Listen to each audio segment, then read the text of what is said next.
Hello, hello.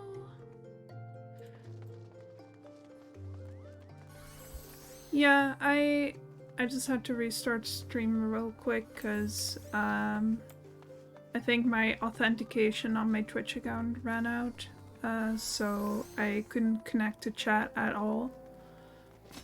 So I couldn't see what was if anything was being said. So, you know. But I fixed it by just logging out and logging back in. So it's all good now. Alright. Let's go over to the live screen, and for our first little surprise, look at the beautiful art of my little Dwache stream buddy,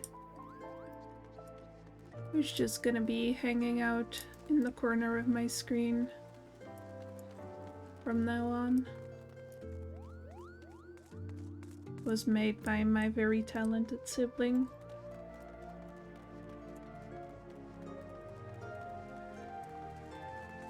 I know, right? It's adorable. I love it. I don't know why I'm in Ulda of all places. Let me go to Kurthis. Yeah, I love her little face. Eating an apple.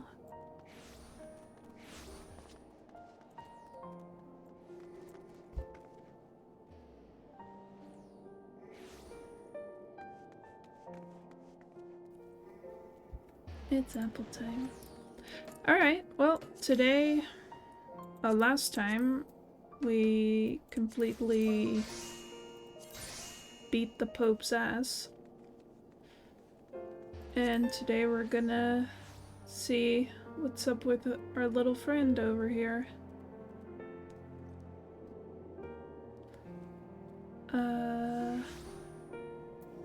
Yeah. So let's get going.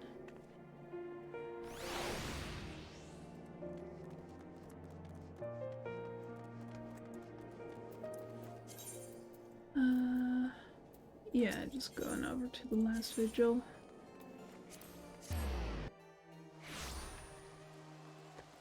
That's where we were last time.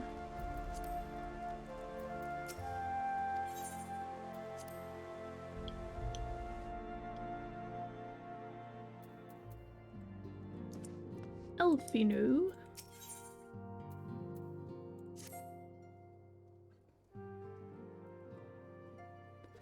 Fortuitous timing, as always, Dwache.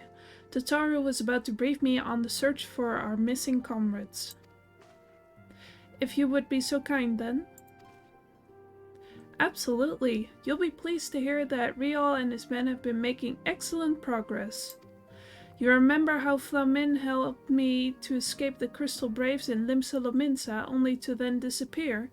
Well, according to Rial, she crept aboard a ship bound for Radzad Han, where she's been hiding ever since.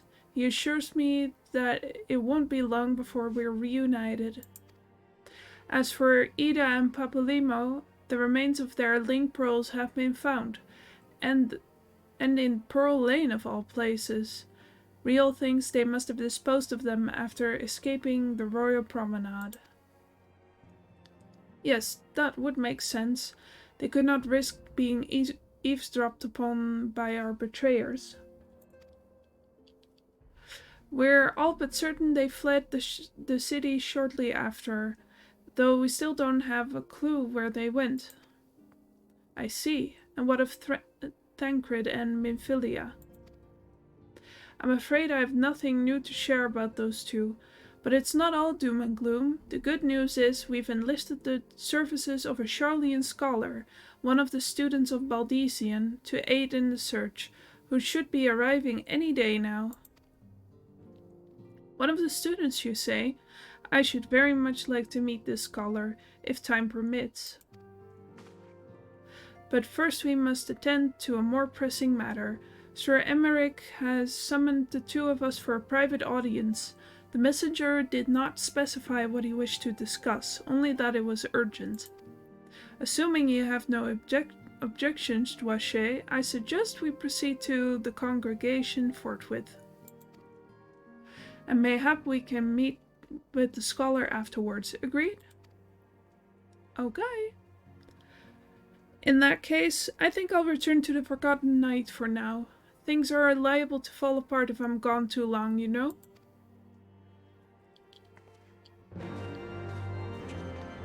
Aha, I see. Tataru has made herself a pillar of that business. Good for her.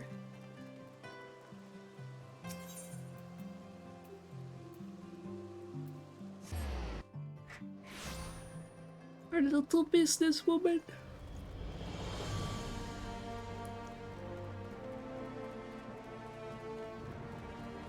I love her so much.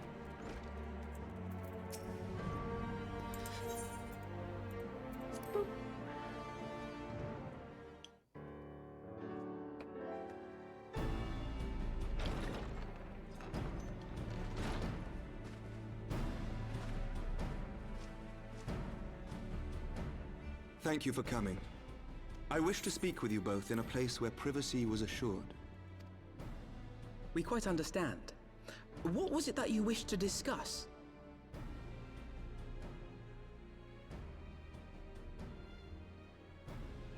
With my father's passing, the seat of the Archbishop lies vacant.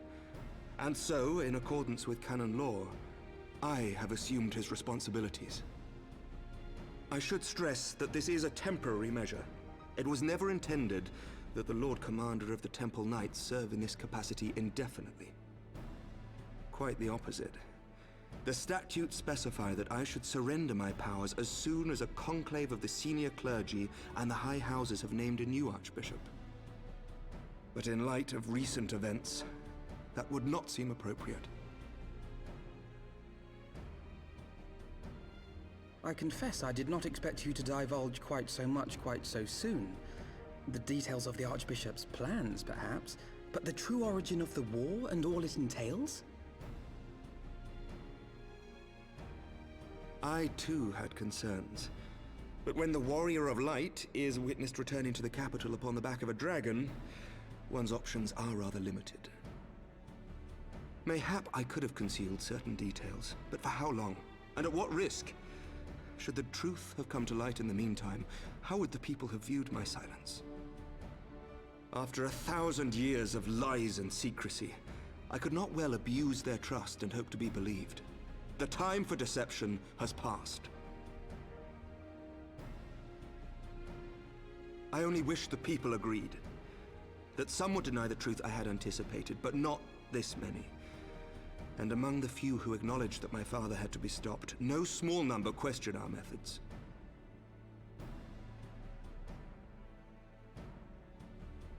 If they suspect a coup, it will not be long before some turn to violence.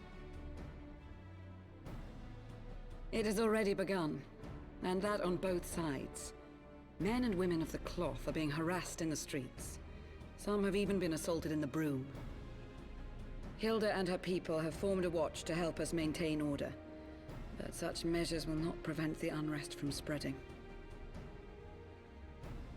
For all our talk of peace, the people remain frightened and confused. For their sake, we must bring the Dragonsong War to a definitive end.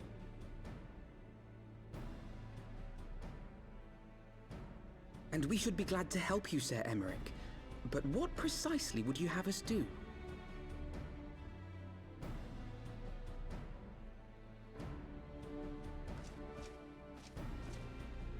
We wish to treat with the dragons of Annex Shrine. To that end, I would trouble you for an escort and an introduction.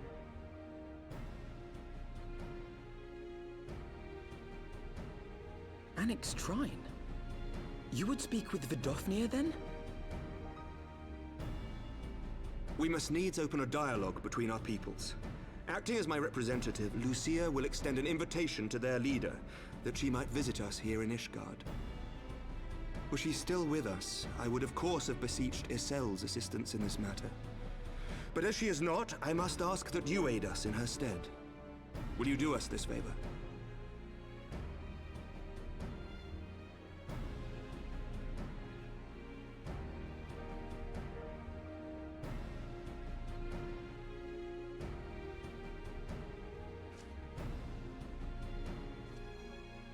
Thank you, my friends. Lucia, I leave the rest to you.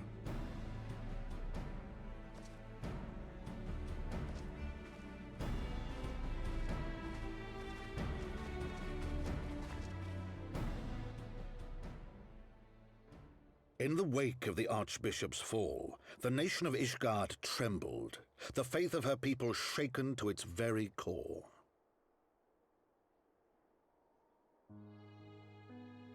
For 1,000 years had they fought and died, certain of the justice of their cause, only to be told that their holy war was born of the sins of their forefathers.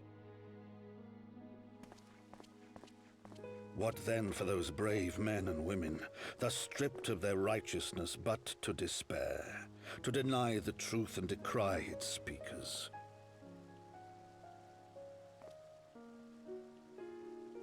And what then for those whom they defamed but to hope on, to have faith in a brighter tomorrow?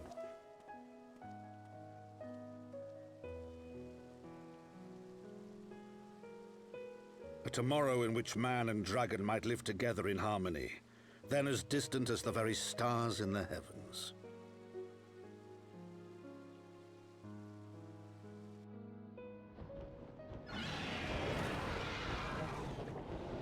Yet while we dared to hope, deep within his lair the enemy lay, gathering his strength.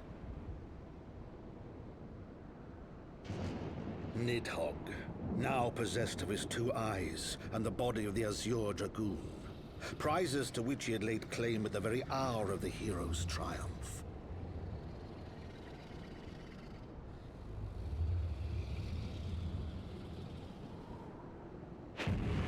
As desperately as we sought the solace of peace, the great worm craved the misery of war. Nor was he alone in his misbegotten desire.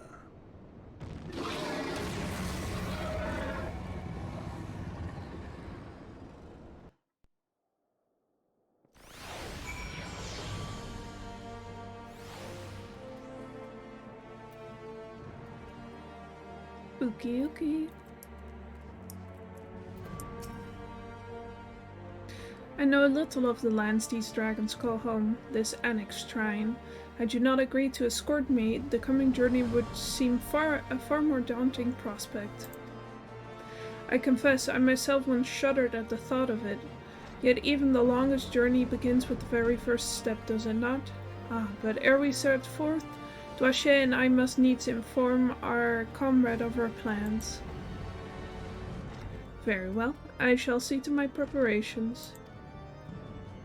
Then let us go and bid farewell to Tataru. Duache?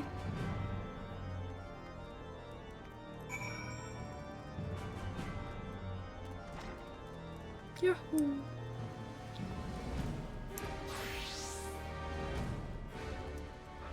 Bye, Tataru, we're rushing off into danger again. So, what was your secret meeting all about? I'm all ears.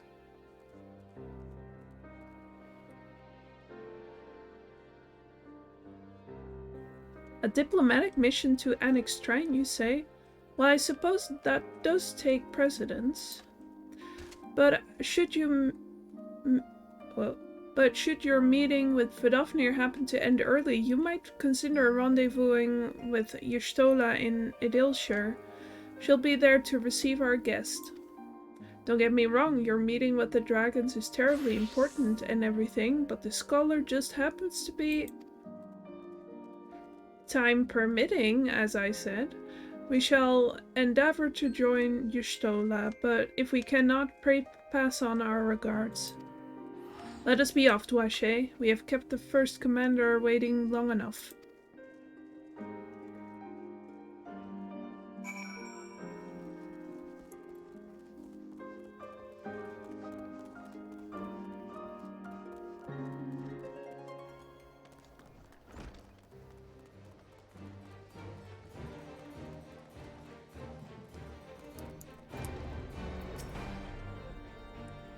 You are ready then? Good, so am I.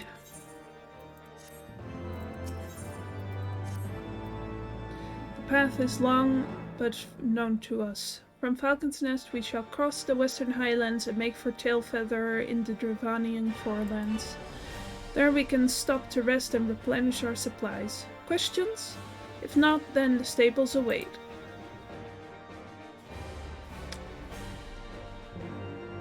Actually, the teleporter awaits. Whoop.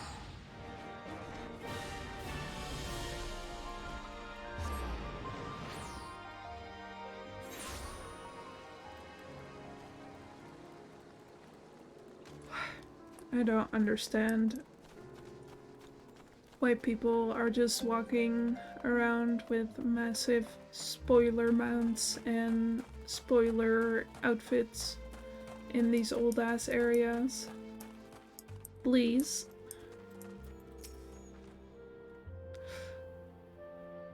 I always imagined that the first time I set foot upon Dravanian soil would be at the head of an army, and here I am, ready to treat with the brothers and sisters of mine enemies. Full well do I know how difficult it can be to set aside the past. Though it was I who first proposed recruiting Azel to our cause, I questioned the wisdom of my words almost as soon as I had uttered them, and for a long time after that. Here was a woman with the blood of innocence on her hands. Men, women, children, all slain in the name of the implacable Lady Iceheart. Yet she acknowledged her misdeeds and agreed to join us in common cause. At our side she fought in service to that greater good, even unto her dying breath. And while that does not absolve her of her sins, I hope that one day she will be remembered not merely as a heretic, but as a misguided soul who dreamt of peace. You ask much, Master Alphino, yet who can say what might come to pass, should our negotiations bear fruit? Yes, of course. We must press on to Annex Shrine, if you will follow me.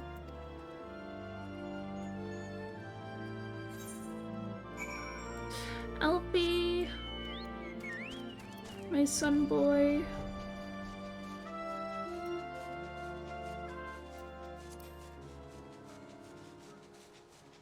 He's an idealist for sure. But I really like that about him.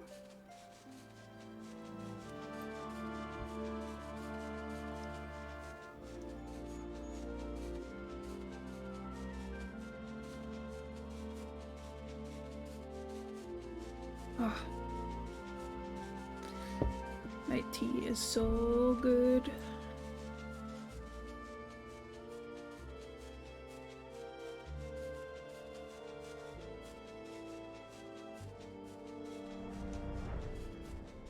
This place again.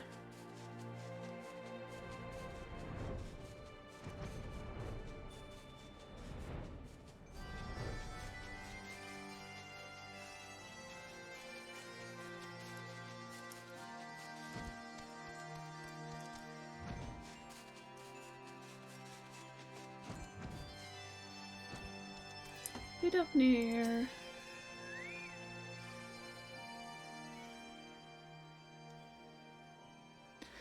Thou art ever welcome here, friend of Azel.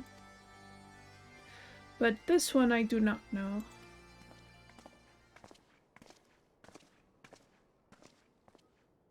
Pray forgive us this unannounced visit, Vidofnir. May I present to you Lucia, the first commander of the Temple Knights of Ishgard, and our trusted friend.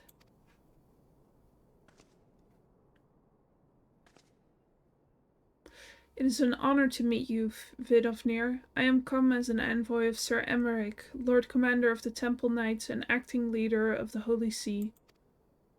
Indeed, you may speak, knight. For 1,000 years, man and dragon have been locked in an endless cycle of bloodshed and sorrow.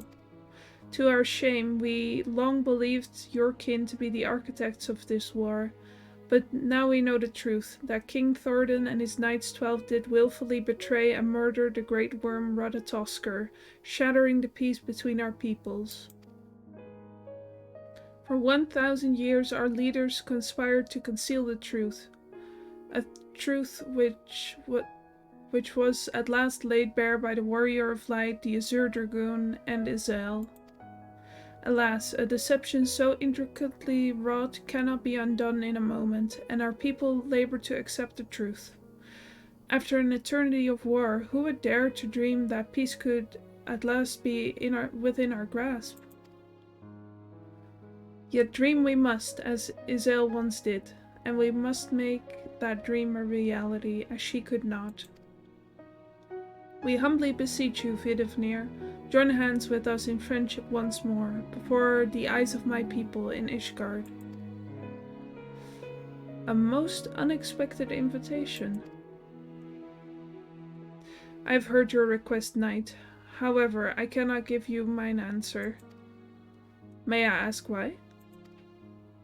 This matter concerneth my sire. He must needs be consulted.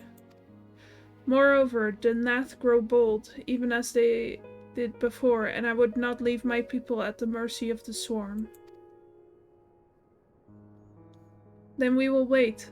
After 1,000 years at war, we shall not give up on peace for want of patience. Ha! Fear not, knight. Thou shalt have mine answer within thy lifetime. So soon? My humble thanks. I shall bear your words to my lord forthwith, until we meet again.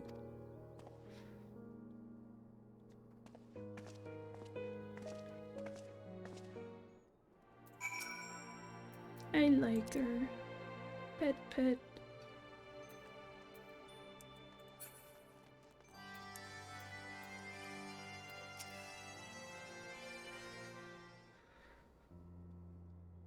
Given the circumstances, I would say that went rather well. To be frank, I am surprised our proposal was not rejected outright. Whether aught will come of it remains to be seen, however.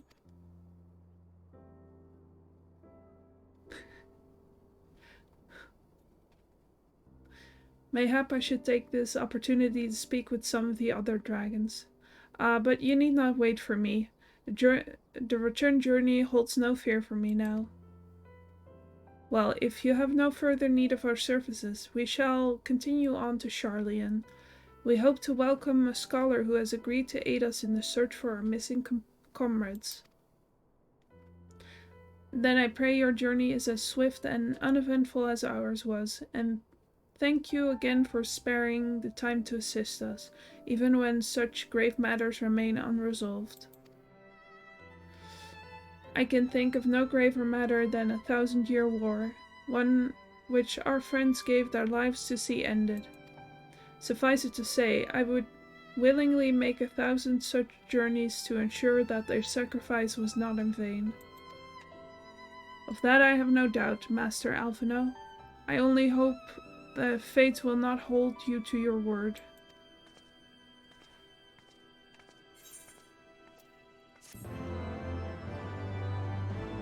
I love it when people are being nice.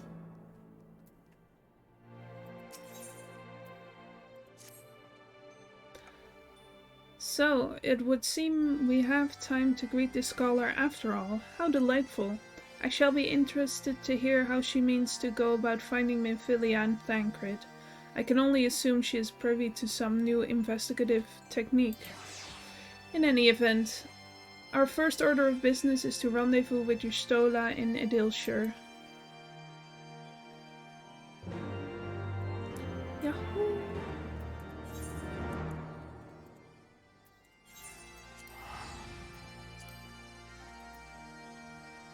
Time for teleporting.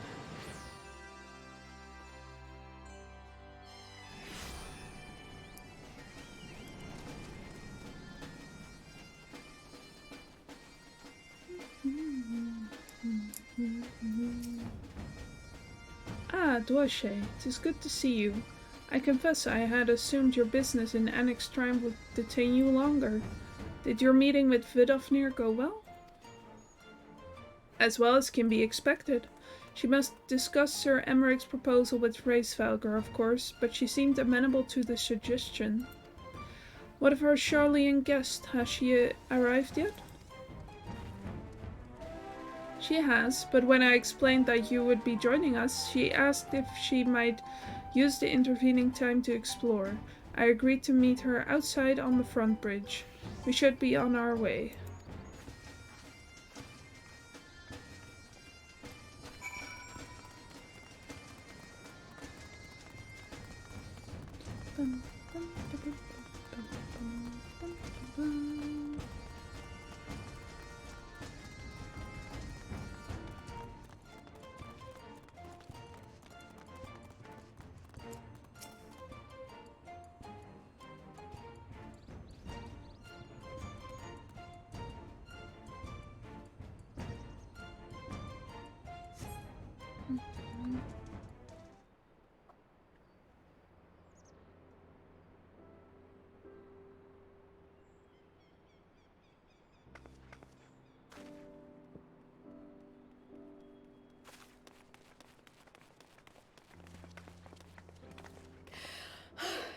I'm terribly sorry to have kept you all waiting.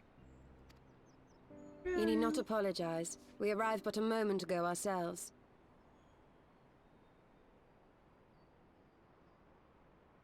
Pray, allow me to introduce Kryle, who has recently come from the Sharlayan motherland.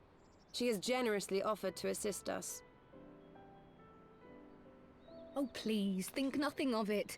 A trip to Eorzea was long overdue. She's our new best You must be friend. the Warrior of Light. Yes, you certainly do look the part. A pleasure to meet you at last, miss. And who is that I spy but young Alpha No Levieur himself? I dare say someone's grown in Ilmore too in my absence. Or are those lifts in your boots?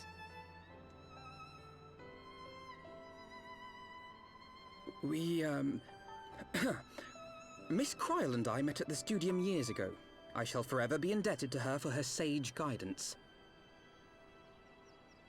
It was no small task keeping him out of trouble, believe you me.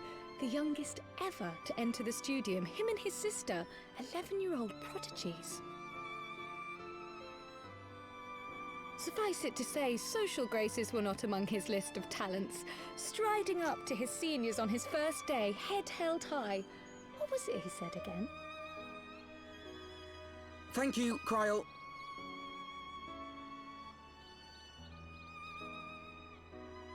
For what? I haven't finished yet. Would you care to attempt a more dexterous deflection? I love her Mayhap so we should much. save this delightful conversation for a more fitting occasion, when pressing matters do not demand our undivided attention.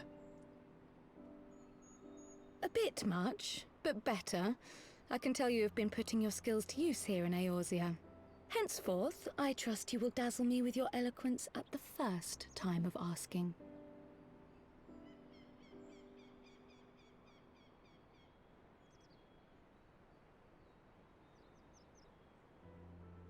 Right, on to more pressing matters. Finding Minfilia and the other missing scions. I gather you have new information to share with us. A new approach, actually. Tataru recounted the tale of your escape, and it gave me an idea. Simply put, assuming Thancred left some manner of trail when you whisked him away, as is almost always the case with teleportation magics, I am confident I can find and follow it. Then what are you waiting for? The wherewithal to do it. The fact is, my abilities aren't quite up to the task. Not in themselves, anyway. If I had Master Matoya's crystal eye, on the other hand...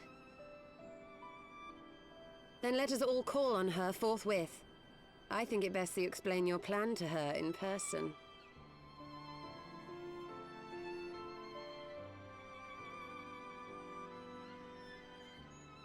We're gonna see Grandma again? Grumpy Grandma?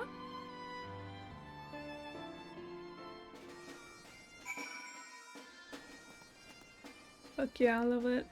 Any excuse to visit Matoya.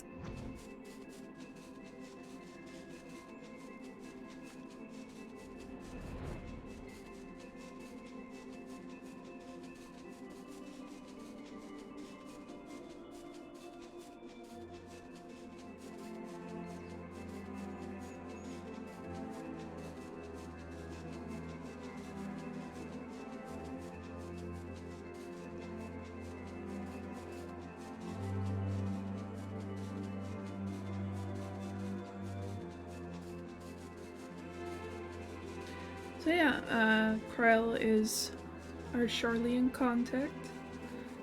And I think she also has the echo. Same as us. Which is pretty cool.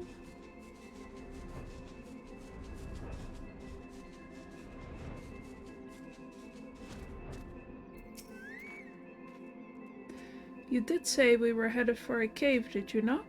Because I certainly don't see a cave nearby. Is Master Matoya meeting us on the way or something?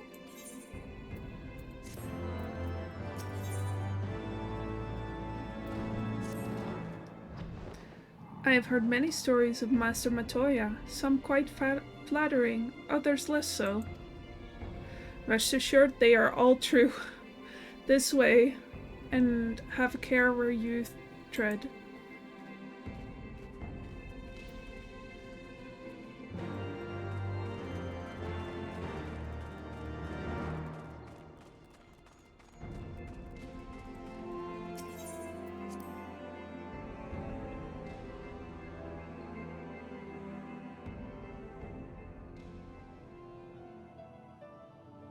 Something, please?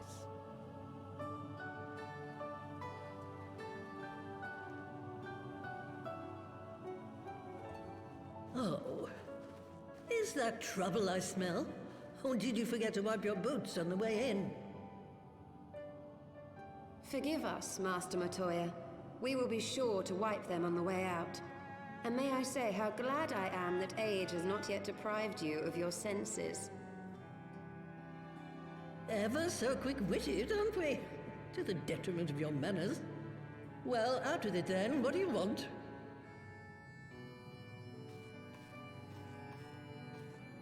Pray, allow me to introduce myself, Master Matoya. I am Kryle, of the students of Baldessian. I hope you will excuse our unannounced visit. Baldessian, you say? Oh, yes. The old coot set up shop on the Isle of Val, didn't he?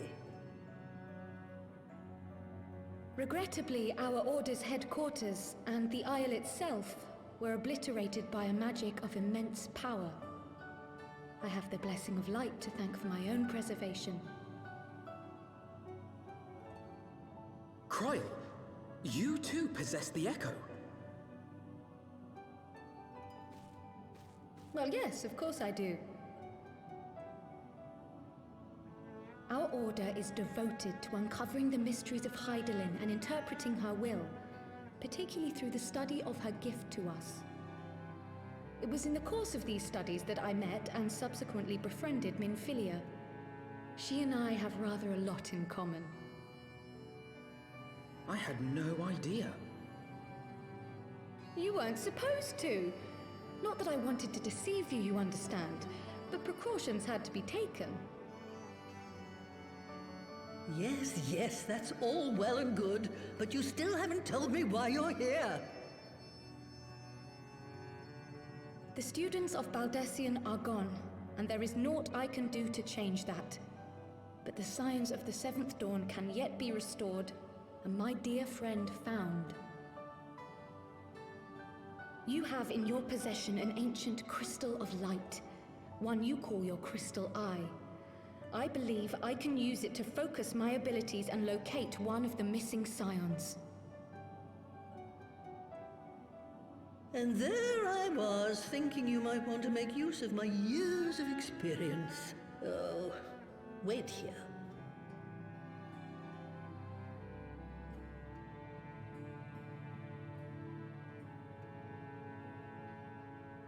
Long did I ponder the nature of this crystal and its familiar radiance, but never did I suspect it was a crystal of light.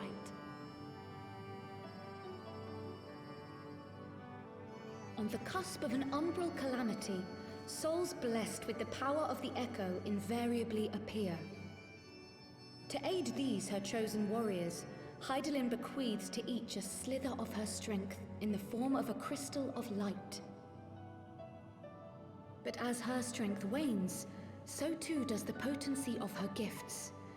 This crystal, born of an earlier era, is infused with a power far greater than those of this age. You could travel the length and breadth of the land and not find a crystal even a fraction as pure.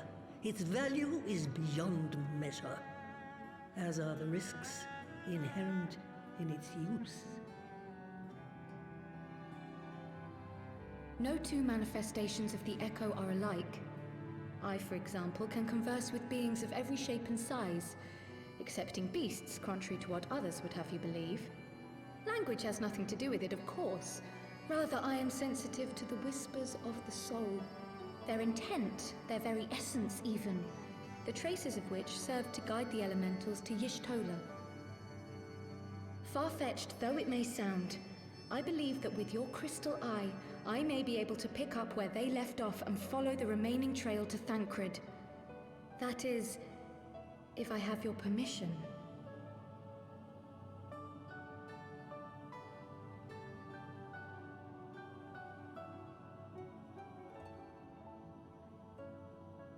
Well, the poor sod's not going to find himself. So, as long as you don't drop it or take it out of my sight, you may do with it what you will. Thank you, Master Matoya.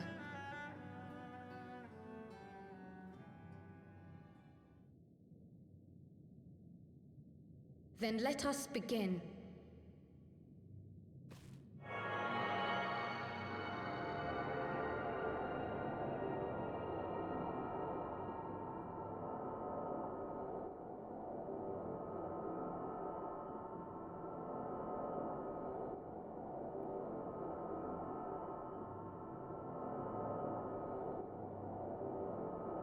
From the Black Shroud, the trail continues to the north and west, towards a mountain, the foot of Som Al. It was a near thing, but he was not deposited within the rock, I think.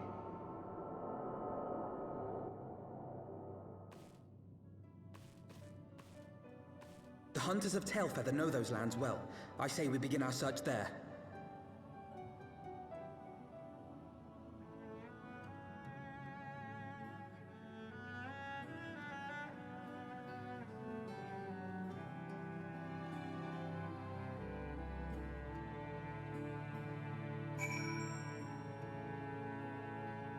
Nice. Target acquired.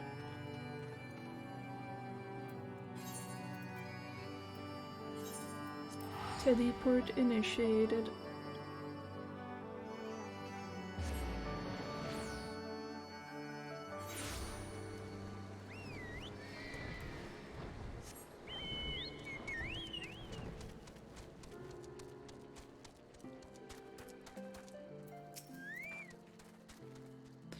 Were I to find myself in unfamiliar wilderness, my first instinct would be to seek out signs of civilization.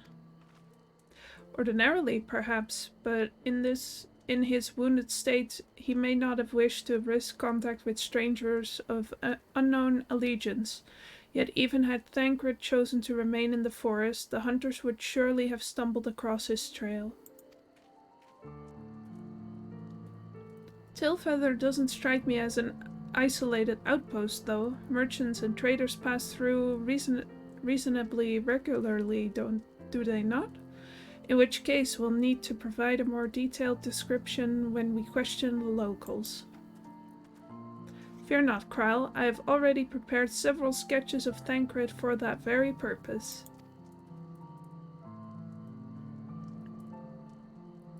This is impressive. You drew him from memory. A skill I acquired some years ago for reasons I no longer remember. I propose we split into two pairs. Y'shtola and I will inquire at the outlying encampments, while Dwashe and Kral question the residents of Tailfeather. Afterwards, we shall regroup near Loth Astvath and share our findings. Assuming there are no objections, let us be about it.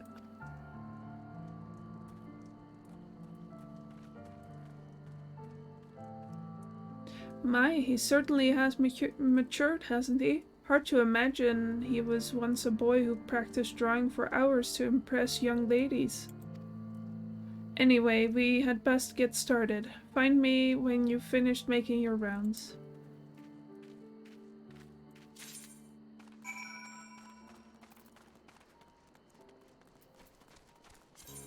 Can we look at the drawing?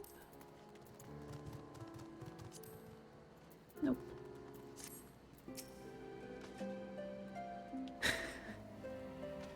Yep, he totally...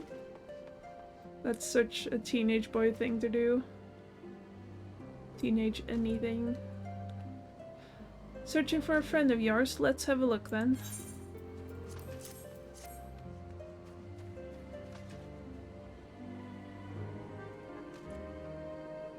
No, I ain't seen him around, sorry.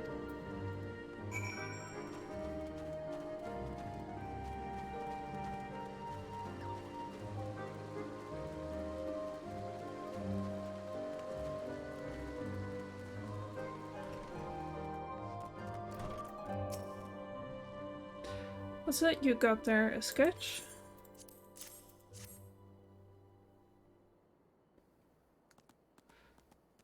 Can't say I know the face. You say he's something of a warrior? I heard a tale the other day about a Hurrian vagabond who brought down a Bandersnatch by himself, and with style. Way they tell it, he was dancing with the beast like it was the bell of the bleeding ball.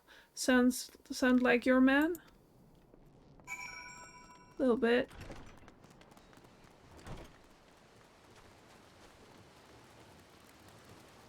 I think it's pretty cool.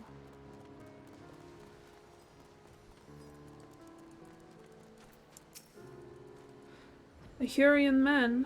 We're not exactly rare, you know. Could you be more specific?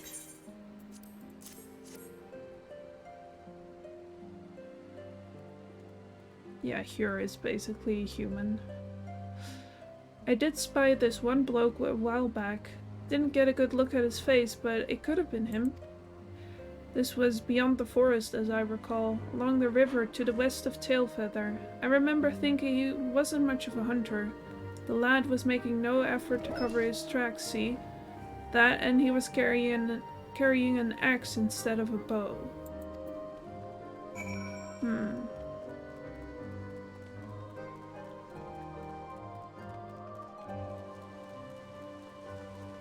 I don't know if Thancred would be carrying an axe. He's more of a daggers kind of guy. Finished. In that case, I think we've learned everything we can here. Let's see what the others have found.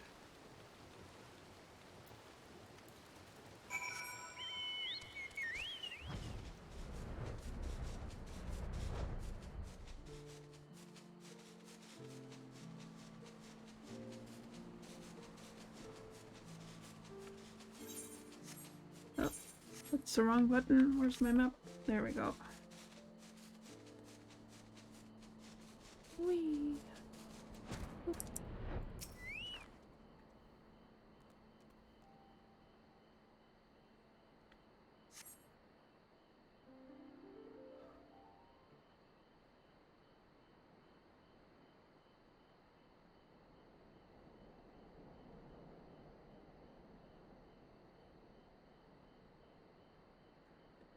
My apologies for our late arrival. We thought it wise to question as many hunters as we could.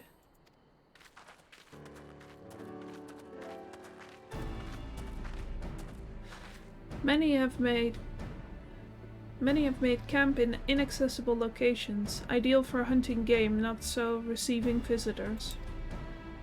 Nevertheless, our time proves well spent. There have been countless sightings of an exceptionally capable Hurrian hunter with whom no one is familiar. Though none chanced to see the man's face, his height and build matched Thancred's description, as does his fighting prowess.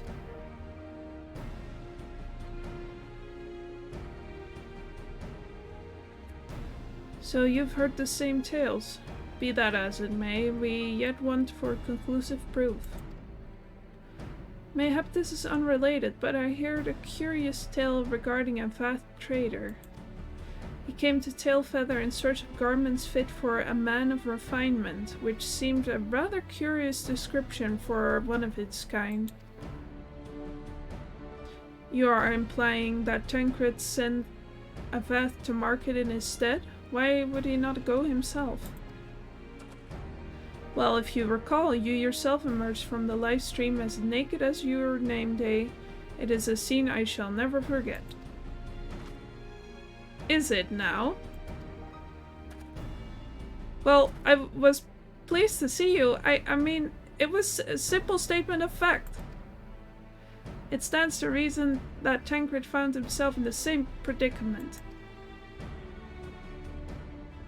In any case, if he had dealings with the Vath, they should be able to tell us, no? Quite right, Kral. Quite right.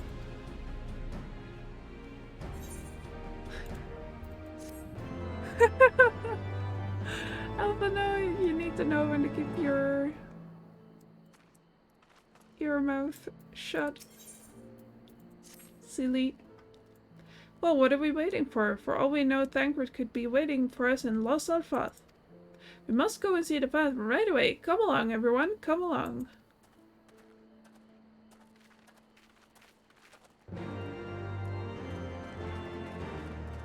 Yeah, good choice, buddy.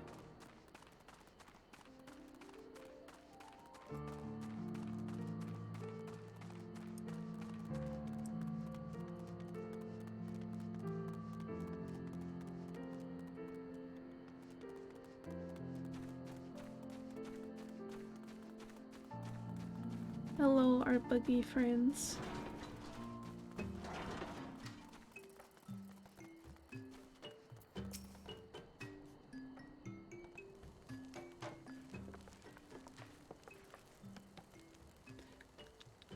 Great hunters, we welcome you once more to Lost at Path. What do you seek this day? We seek a man with whom we are told you may have had certain dealings.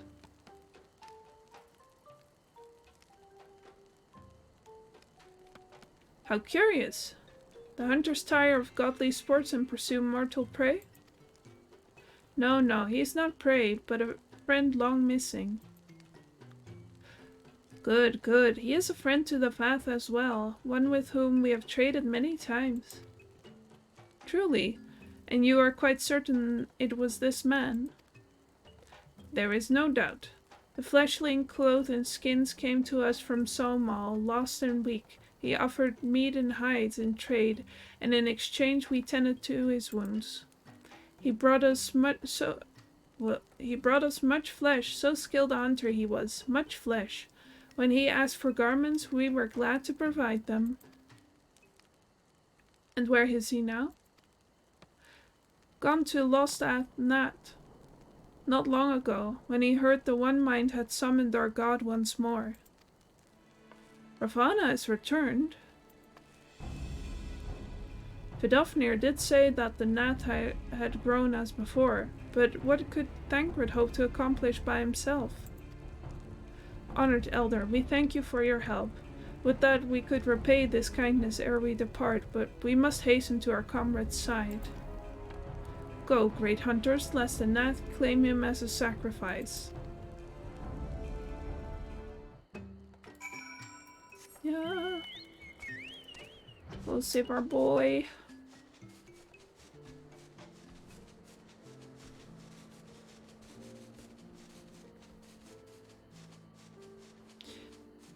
Yeah, Tancred does not have the echo, so if he gets tempered, he's fucked.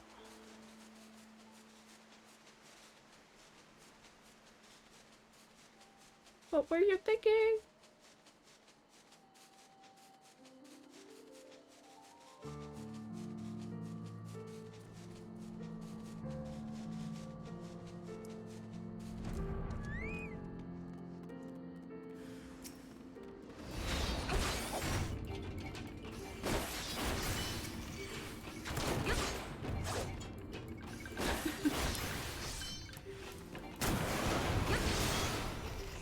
Yeah, that post almost dying recklessness.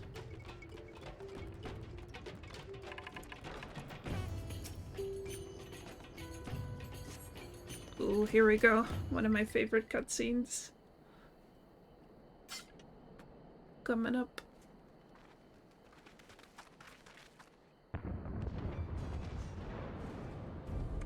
Who else could it be? Thancred! It could be Thancred! We must hurry!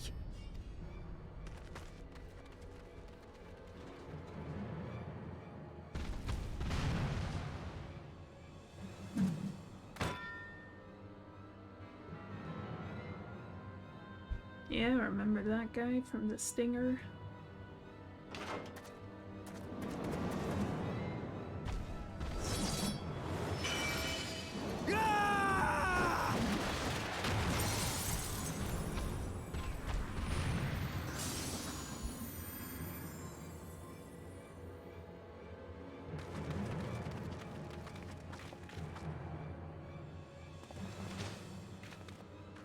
That's not Thancred.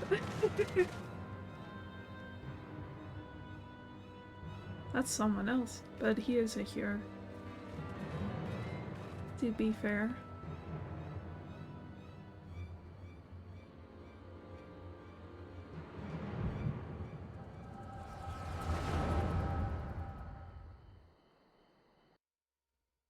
Meetings of the Echo.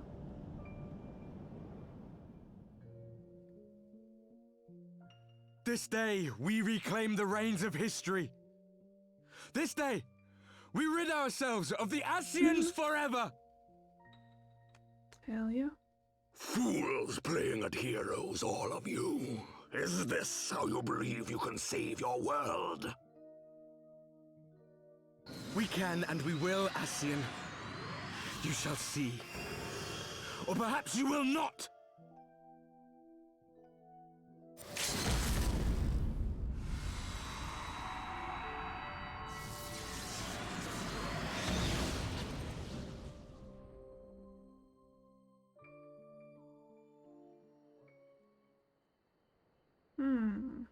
So you are the warrior of light, the savior of Eorzea.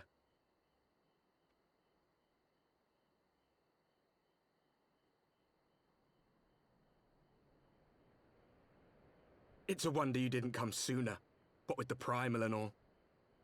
Lost a step, have we? Have care. The ether moves strangely around him. It would seem we share a common enemy. Mayhap you would tell us who you are.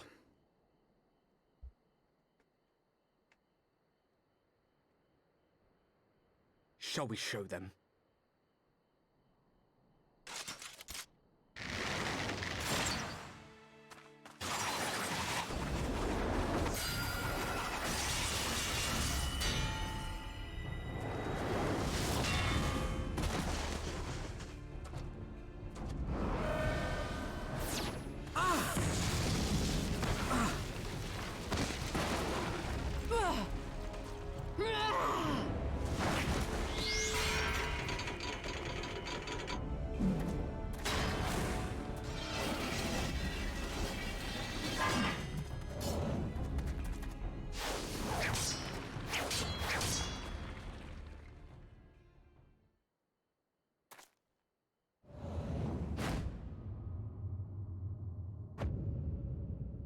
It's our boy!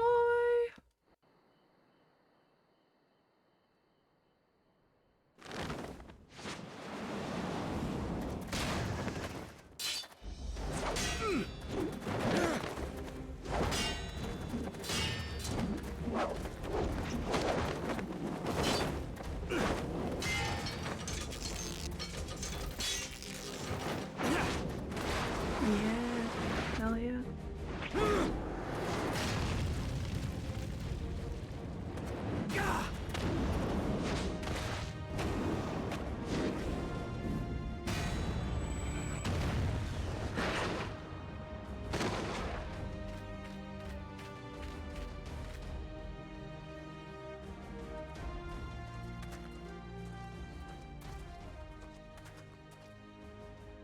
Not very sporting of you to interrupt.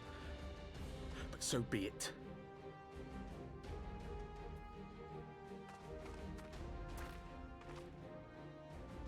Mark well our faces. warrior of light. For we are the warriors of darkness. Walkers of a different path. And we shall meet again.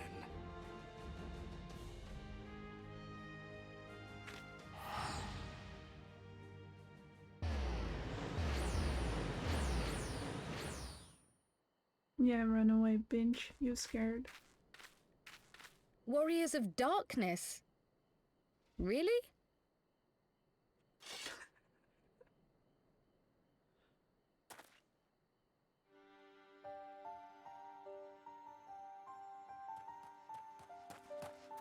Thancred! Are you all right?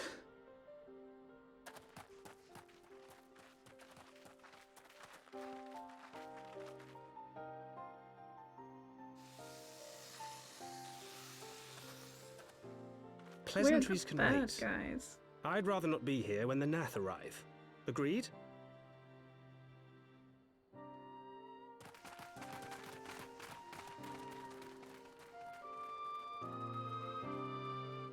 Hello, my name is Bad Guy McEvilson.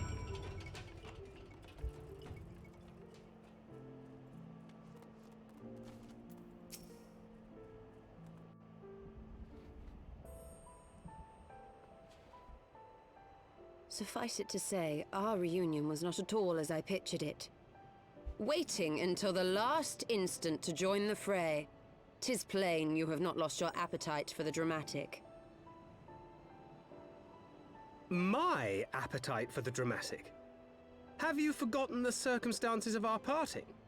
The heroic last stand, the tunnel filling with light, and then... Had I known you intended to use forbidden magics to deliver me to some god's forsaken wilderness, I would have thanked you in advance. Thancred.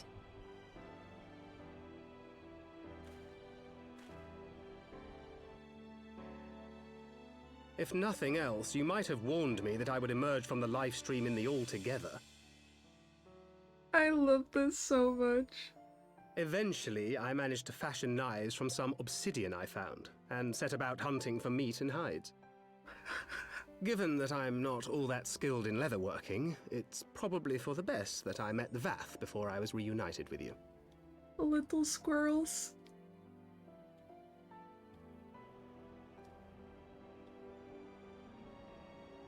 So you were the fleshling clothed in skins of whom the storyteller spoke? A description which fit me as ill as the skins themselves. Happily, I was able to trade with the Vath for garments better becoming a man of refinement. From them, I learned of Ravana, and of the great warrior who had once laid him low.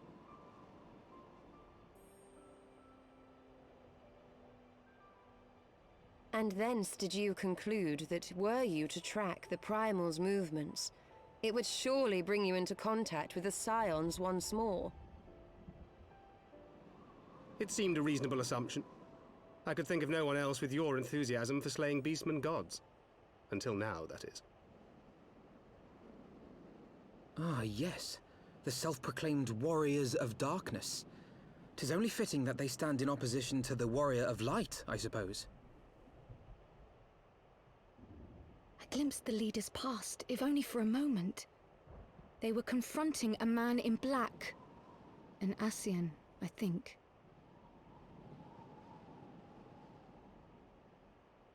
If these warriors are capable of doing battle with Ascians and Primals both, they must be possessed of powerful protection. Protection not unlike the Echo.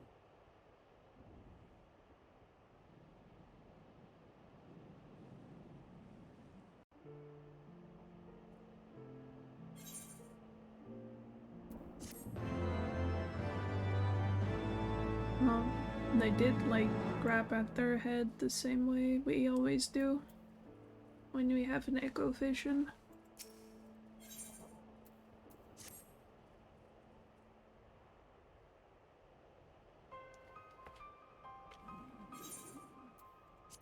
Blessed with the power of the echo and driven to put down primals. Despite its declarations that they walk a different path, I struggle to to see how their goals conflict with ours.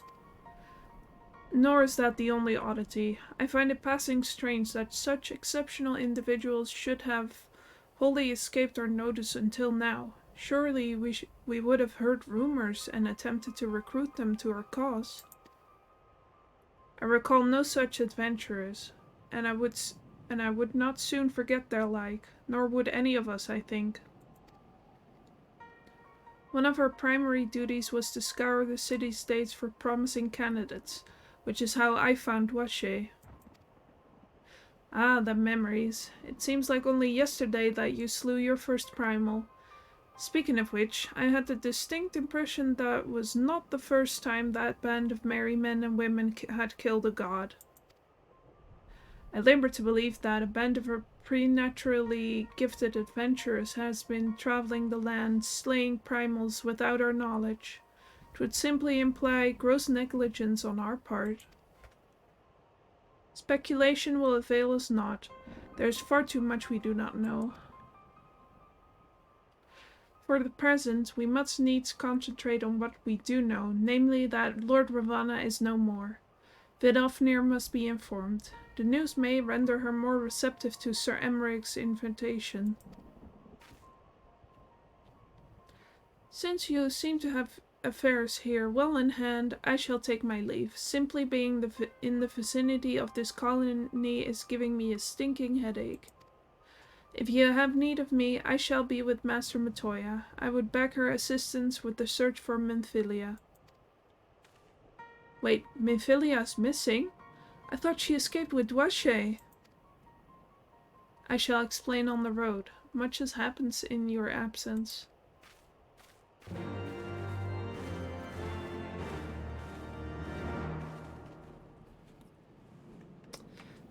Oh man.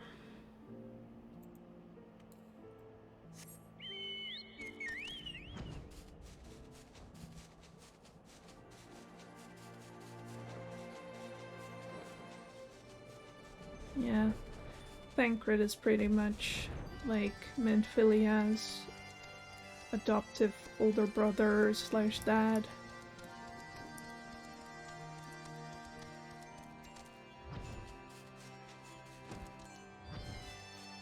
That's rough, like thinking, oh, Minfilia's fine, and then like, nope, she's actually been missing this entire time.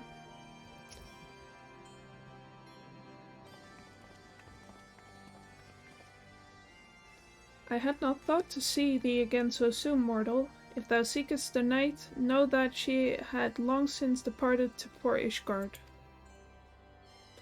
My thanks, Vidofnir, but it was not for her that we came. We bring good tidings for you and yours. Lord Ravana, who had been summoned by the Nath, has again been laid low. Truly, once more you mortals have succeeded where mine own kind did fail. You have our deepest thanks. With that we could take credit. The god fell by another's hand. Another? Revelation upon revelation. Regardless, it is cause for celebration. The Nath will have no choice but to withdraw. But to another matter, I have tidings for thee as well. Regarding the Ishgardian's invitation? As promised, I brought the matter to my sire. Hearken to his answer now. For 1,000 years have I mourned my beloved, who gave her life to forge a peace thy king betrayed. Such was my lot, until a child of Ishgard came unto me. For want of warmth she wrapped herself in a dream, yet the world will remember her deeds. For truth she fought, for justice she sinned, for redemption she sacrificed and became as light. To follow one's heart, to have faith in one's convictions, be it for weal or be it for woe, such is the folly and the glory of man and of dragon. He hath entrusted the choice to us, and we have made it. We will keep faith with you who walk in the light. Then you accept Sir Emmerich's invitation? Let it be known that I, Vidofnir, shall journey unto Ishgard on behalf of my people. We are honored to receive your answer, and will convey your words to our allies without delay.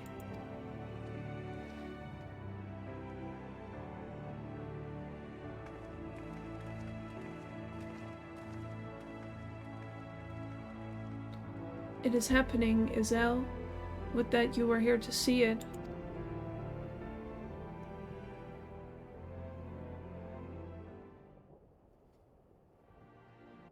Oh, our dream is finally coming true.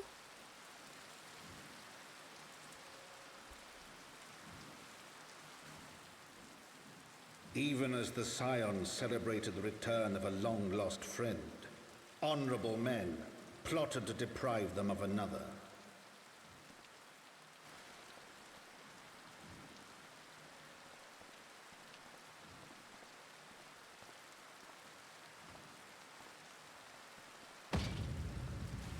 Honorable men, to whom Sir Emeric was no hero, but a scheming patricide.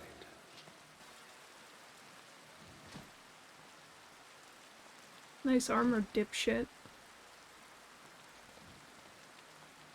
Honorable men who would fain wash the paving stones of Foundation with the tyrant's blood.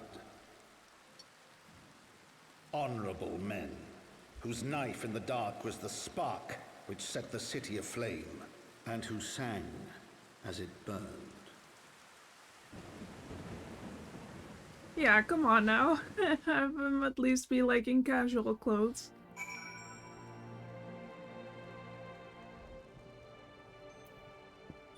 I guess if you get like a gap in the armor. I don't know.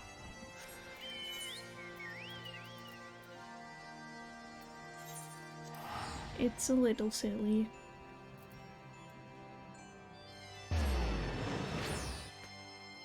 Maybe it was like a super sharp magical knife. I shouldn't judge.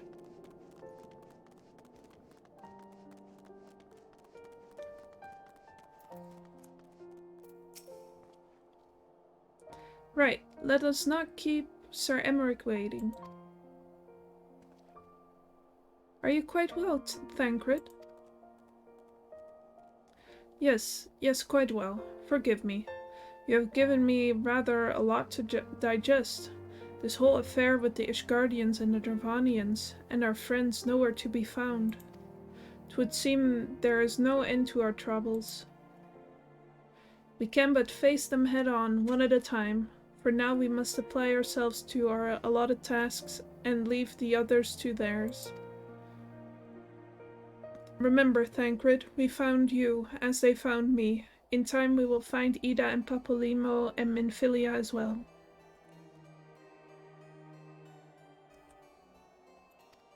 These troubles will soon be but a memory, one which we will look back on together.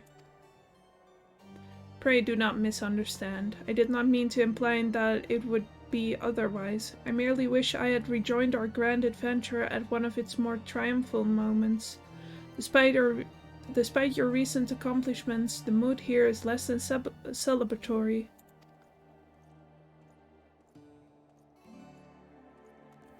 But I have no doubt that we will enjoy many more glorious victories soon. Soon enough. And you may rest assured that I will play my part in them to the very hilt. I know you will. So then, to the congregation.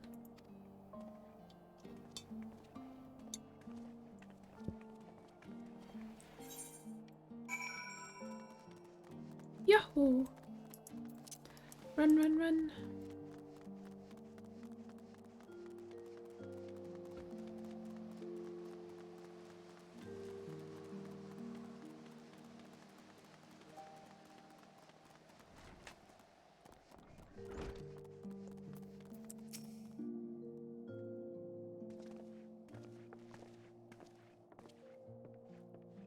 You have returned.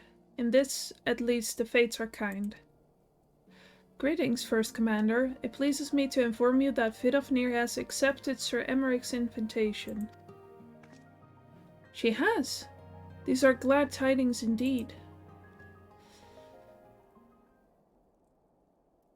Would that the Lord Commander were here to hear them. Ah, is he otherwise engaged? Aye, sleeping off a knife to the gut.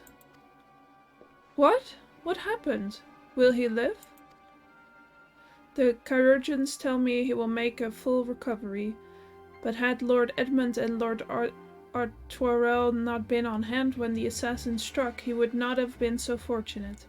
For a mercy, they subdued the fiend before he could land the telling blow.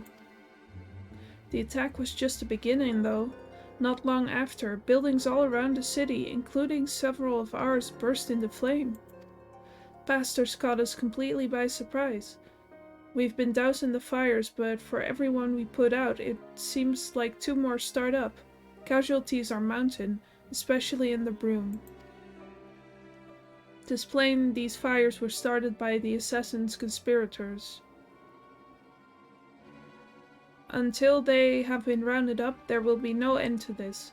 Will you help us find them? Then let us be about it.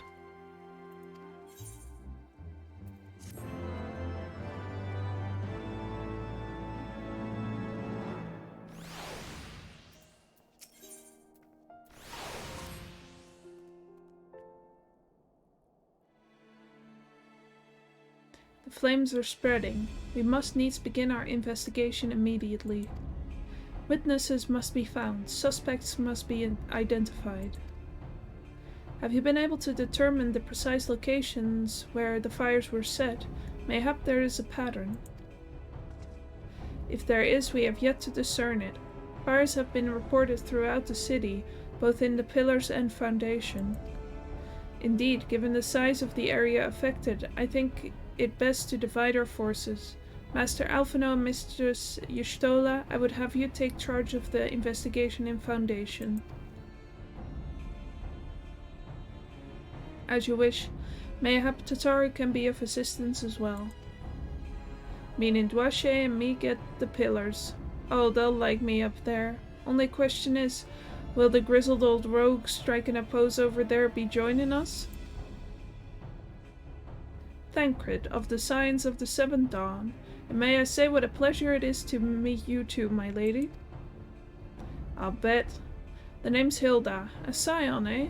And here I was thinking I'd found a fellow ruffian amongst all these illustrious personages. I will remain here to coordinate the fire-quenching efforts. If you learn aught of value, pray inform me immediately. That is all.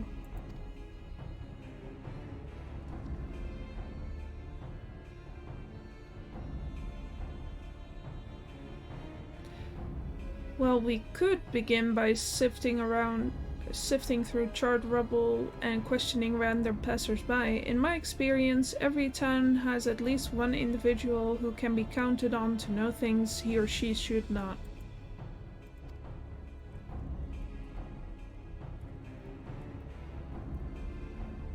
Oh, aye. The infamous Lord Emmanuel de Fortin, lover of women and wine, though neither care for him that much. They say he could gossip for Ishgard. Just the sort of fellow I had in mind. Capital suggestion, Dwache. He'll be at the Crozier most like, making an effort to be seen, so let's go and see him. Grizzled I will accept, but old? Ah. You're young at heart, Thancred, don't worry.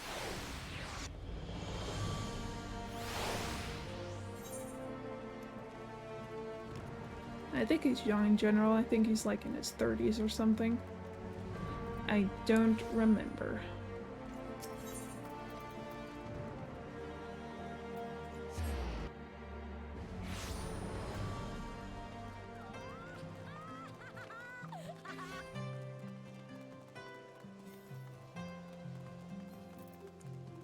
There he is. Well, well, if it isn't Dwache, dearest of all my friends, you're looking rather glum. Something the matter, old girl? Ah, yes, the arsons. Dreadful business, that. And awfully curious, wouldn't you say? There doesn't seem to be any rhyme or reason to it at all. Naturally, we've doubled the guard outside the manor, along with most of the other houses. Can't have the old pile going up in flames, after all. Oh, in case you were wondering why the hoplawn is awash with refugees, the lower levels of the vault have been opened to those unfortunate souls who have lost their homes. Sir Emmerich's orders, from what I hear. Remarkable man, not even a knife in the ribs can keep him from his duties. Actually, old girl, if you are thinking of questioning the refugees, I should be more than happy to accompany you to the hoplawn. While you conduct your inquiries, I could offer words of comfort to the distressed and despondent young maidens. Shut up. Wait a moment. I know what that is. You're giving me one of your looks, aren't you? You do me an injustice, old girl. I will have you know my heart yearns for but one rose, prickly though she may be. I sense you remain unconvinced. Very well. If it will help to prove the purity of my intention, I shall gracefully rescind my offer. Now run along and catch those arsonists. That was not entirely what I had hoped for. Whose idea was it to come here again? Never mind. For our next step, I suggest we divide our efforts. While you question the refugees at the Hoplon Doische, I shall investigate the locations where the fires were set. Would you be so good as to join me, Hilda? You know what? I reckon I would. Can't have you roaming about in an unfamiliar city by your lonesome, can we? You'd only get robbed blind and left shivering in your small clothes.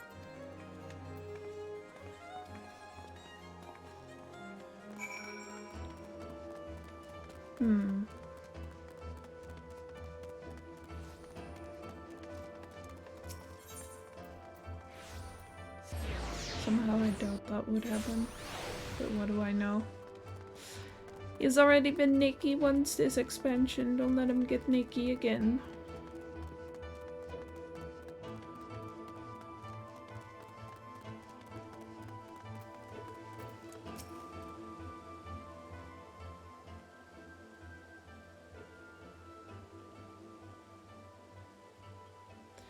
Come, my brothers and sisters, there is food and shelter enough for all in the Basilica.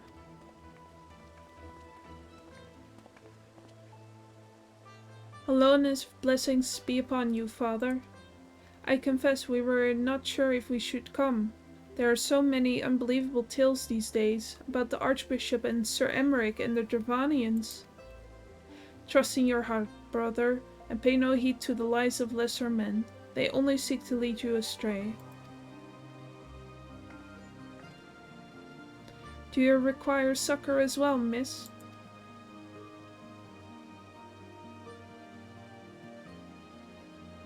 So the Temple Knights have begun their investigation at last. Good. This madness has gone on for far too long. Would that I could do something to aid you in your search, but I have a duty to these poor souls. Farewell, and may the Fury guide your steps.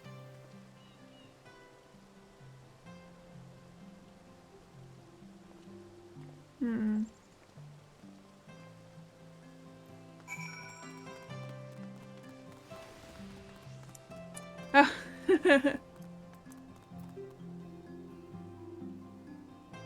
Well, do you?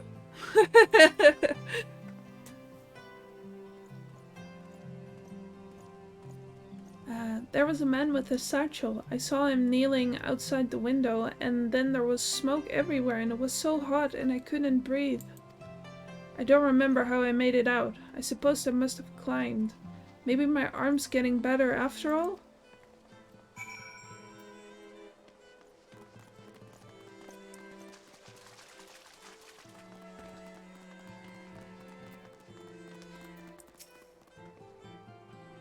Ours was one of the first homes to be claimed, but I didn't see how the fire began. It was only when I heard our neighbors shouting that I looked outside and saw the flames. We barely escaped with the clothes on our back. Were it not for the church's generosity, I don't know what we'd do.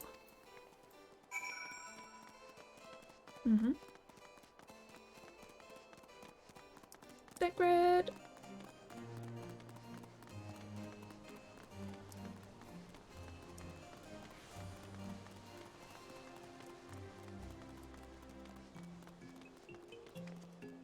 Whee! Ah, there you are. Anything to share?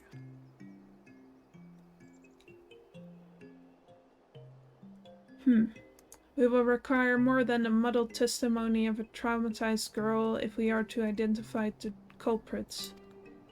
While you were questioning the refugees, we inspected the scenes of several of the fires, including the one near Saint Raymond's Cathedral and another near the tribunal. For a mercy, neither structure suffered significant damage.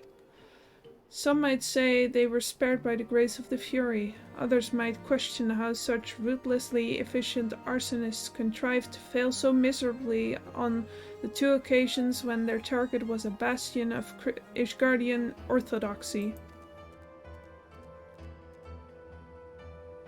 Nothing conclusive, of course, but it does give one cause to wonder. Alphino will doubtlessly have an opinion.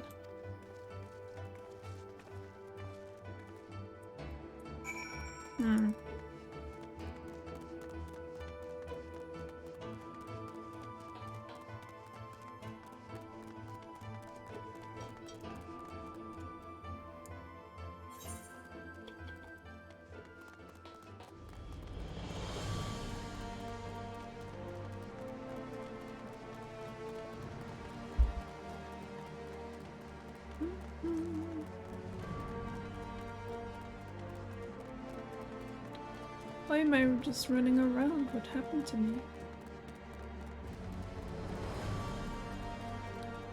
Not the person I used to be.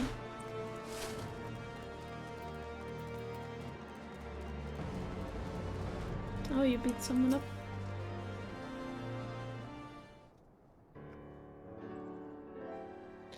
Silence will avail you not, sir.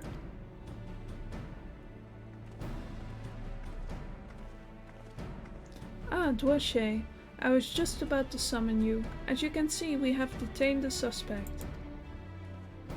We found this man loitering near the remains of one of the stricken buildings. According to eyewitnesses, he was also present before the fires broke out.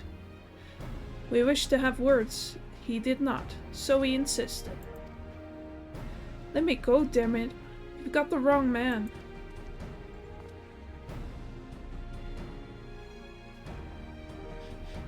My, but you reek of oil. And are those burns on your hands? An occupational hazard, I suppose. But tell me, does arson pay well? I'm a victim, you imbecile. Look at me. Aye, that you are, after a fashion. You should know that your pious patron has already spun us a delightful yarn about how his pet mongrel slipped the leash and set about burning half the city to the ground. Not very noble of him, I grant you, but then these highborn types rarely do show loyalty to their pets. In fact, he called you a rabbit and begged us to put you down. That's bollocks. He's the one what told me to keep going. Even a sinner such as me could find salvation in the Fury's work, he said. I'd left it behind, tried to, with all my heart, said my prayers every day like a good man, but he came to me. He came to me. There you have it. Hilda, would you be so kind as to escort our friend here to the congregation? Aye, so long as you don't mind if he's limping when he gets there.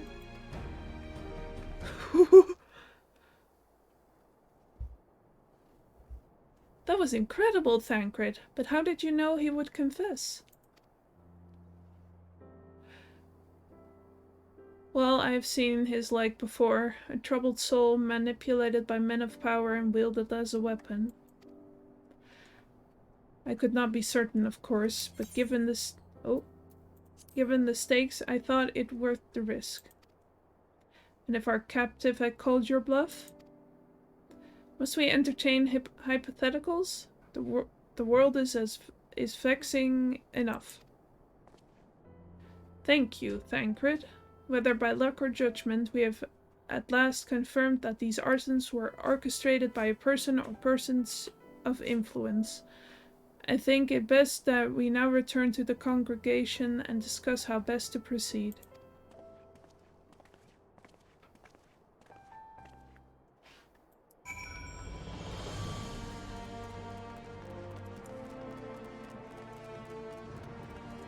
Yeah, it's a little fucked up, but then again he did like set fire to houses and let people burn to death, so I would be mad too.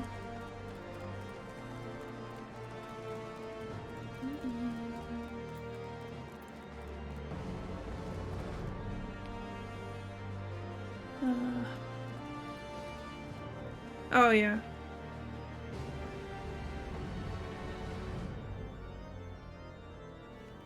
Yeah, definitely.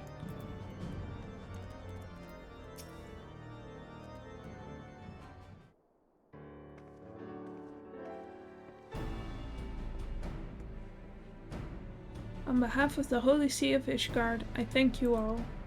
The man you apprehended is being interrogated as we speak.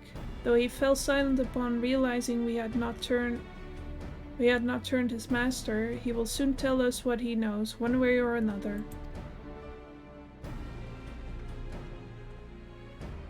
Pardon the intrusion, First Commander. Ah, Lord Artoirel. Are you come to see your father? He is attending Sir Emmerich in his chambers at present.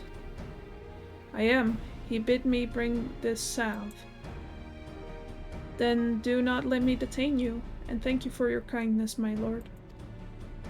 In times of trouble, every man must do its part. Would that I could do more.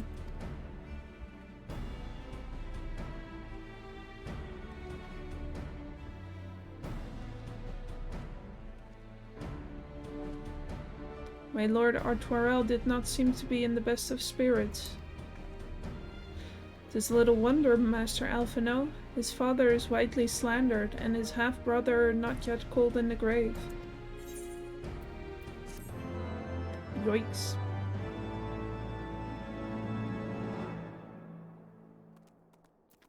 Alright.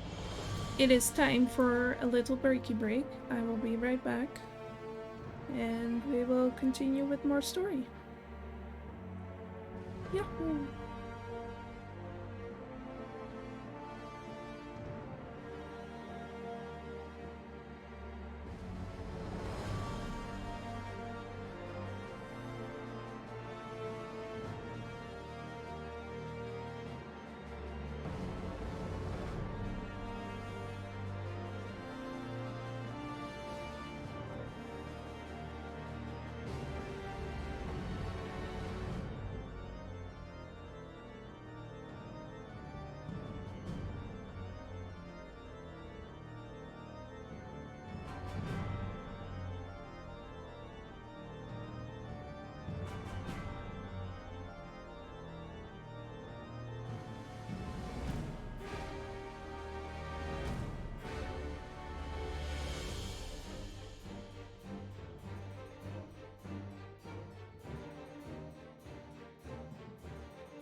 Hello, hello, I am back.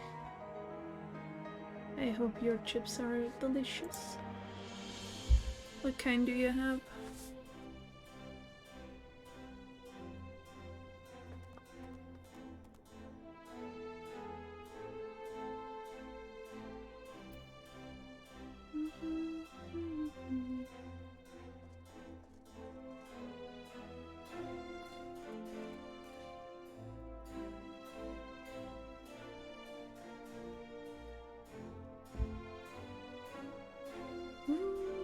Delicious. What kind of chips do you have?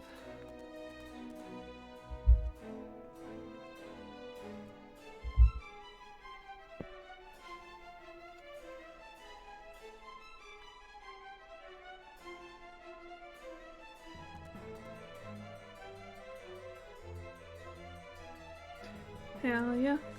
Those are my favorite as well. Alright. Let's continue with the fucked upness. I do not mean to diminish our accomplishments, but until we identify the ones who ordered the fires set, our work is far from finished. Between the various conservative and religious factions in Ishgard, I dare say there's no shortage of parties who would like to see the status quo preserved. Do any likely suspects spring to mind?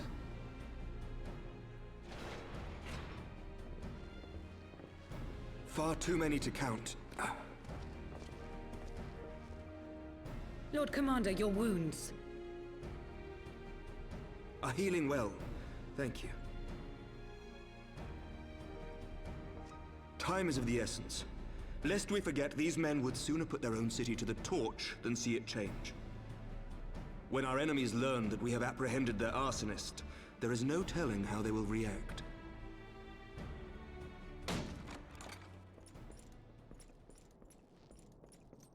Lord Commander, an armed mob has seized control of the vault. And now we know. Tell us what happened, sir. Spare no detail.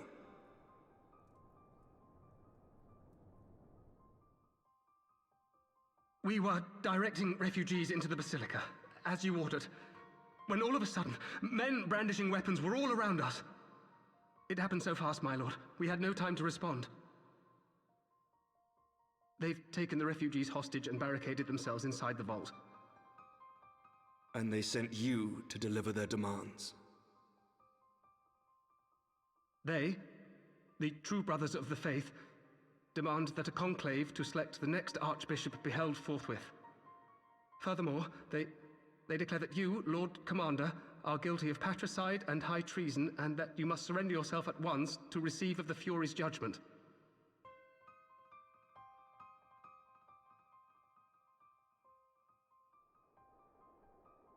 Ridiculous! I mean, do they honestly think that executing Sir Emmerich would change anything? That the truth will somehow die with him? These fundamentalists rage against the passing of the old ways, unable to accept there can be no going back.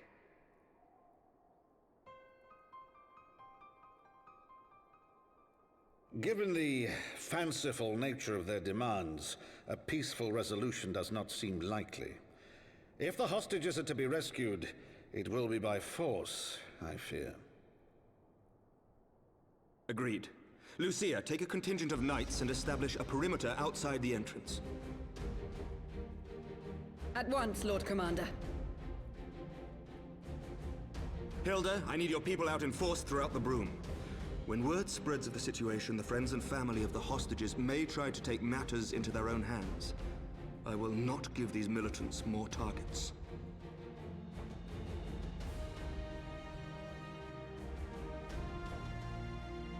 I shall lead the assault on the vault. Master Alphino, can I count on the support of the Scions? Of course.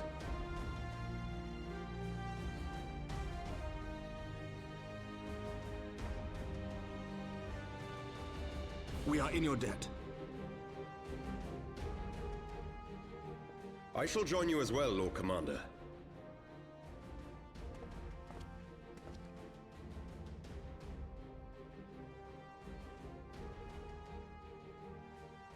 Your assistance is most welcome, Lord Atwarel. To arms then, friends.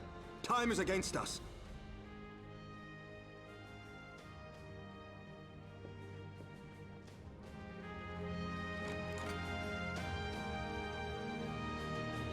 And to beat a priest once again.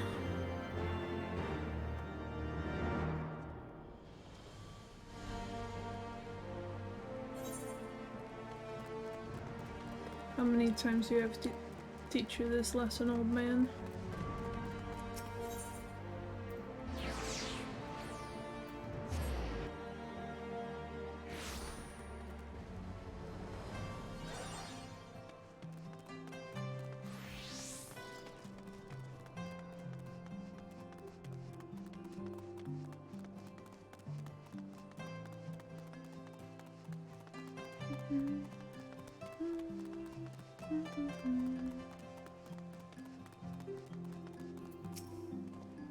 Listen well. We will enter the Basilica silently via this gate. According to our latest reports, there are at least 6 hostages being held within. The number of and readiness of the true brothers of the faith are unknown. I am told one claimed to have served under Thornton VII. Might the same be true of the rest? Given the swiftness with which they seized control of the vault, I think it highly likely, yes. Which means that they may well possess the knowledge required to turn the building's defenses against us. Be that as it may, we have no choice but to press on. Lord Atwarel, you are a brave man and true, and none would dare question your honor if you chose not to risk your life in this endeavor. Are you certain you wish to join us? I am no stranger to the battlefield, Sir Emmerich. My arm will not falter, my shield will not break. Halone, as my witness, we will bring these fanatics to justice. Well said, my lord. Friends, follow me. Okay.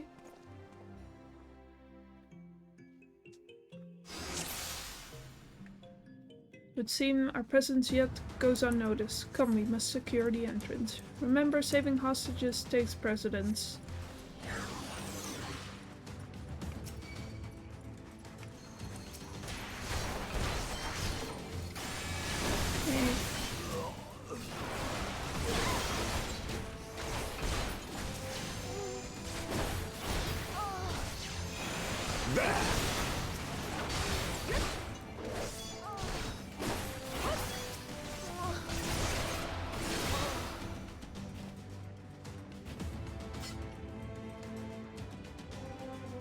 You injured?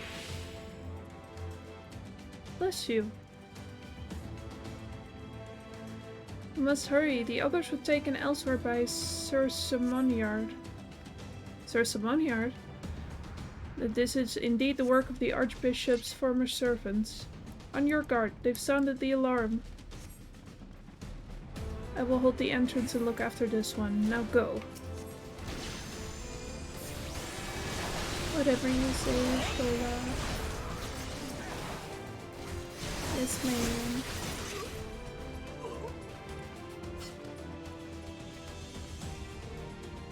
Secure the hostages, Duache. Leave the others to us. Down with you!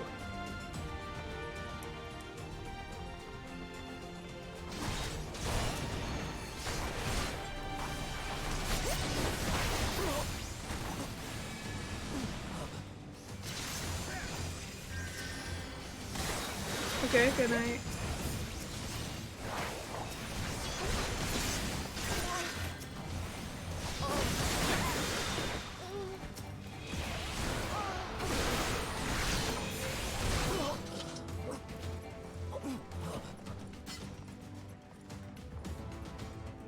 It's over now. Is it over? They took the others somewhere. It all happened so quickly. There they are. Let none escape. Stop. Keep going. We will hold them. I will hold them here. No, not alone, you want Duache. Stay with Sir Emmerich and Lord Artoirel. This way, to the choir.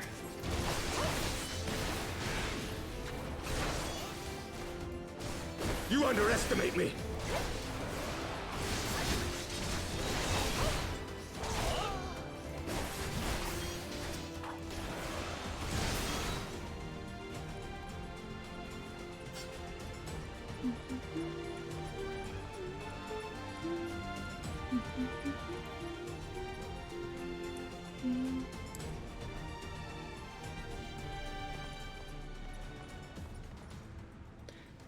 Sir Simonard, lay down your weapons and release the hostages, and you will be shown mercy. I give you my word.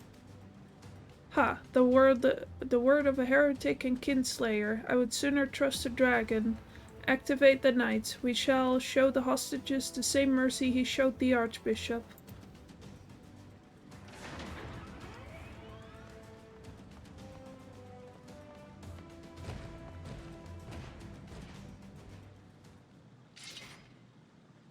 Unlike you, Sir Emmerich, I am a man of honor. By my hand you shall receive of the Fury's judgment. So it is to be a trial, then. Lord Artoirel, Duache, leave us and save the hostages. I will deal with Sir Simonard.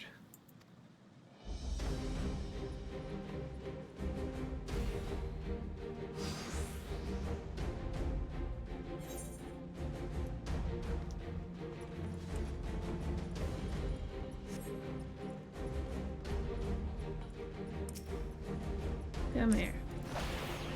Fuck. Gotta hurry up.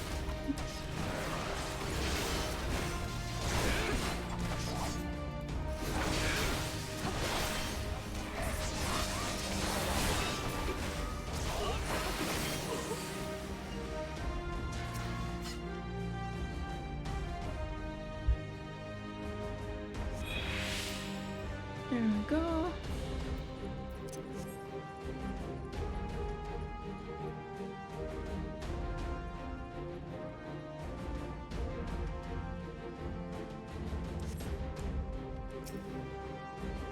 Oh, he's not playing fair.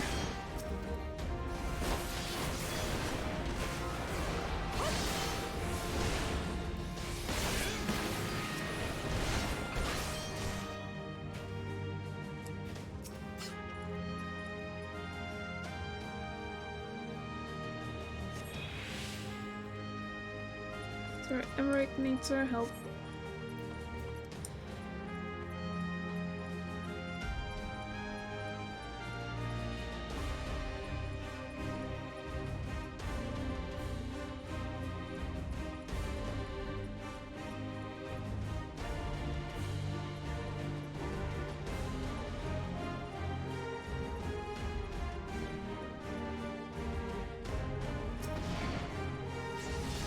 Come here.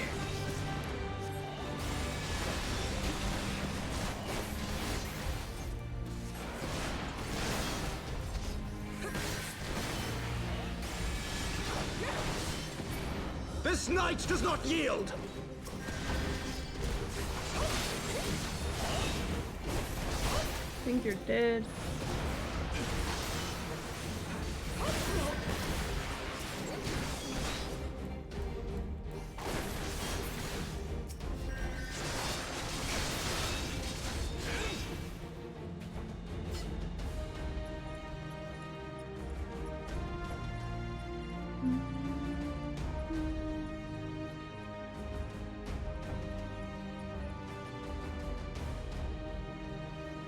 Very be praised. He took Melee. You must hurry. The priest took Melee upstairs when he saw you killed his men. Have no fear, child. We will save your friend. Let's go.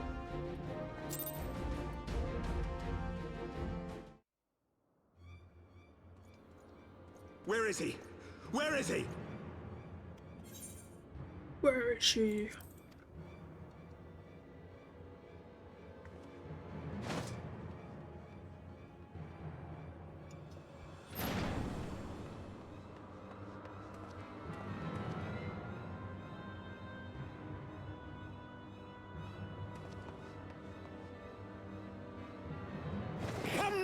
closer!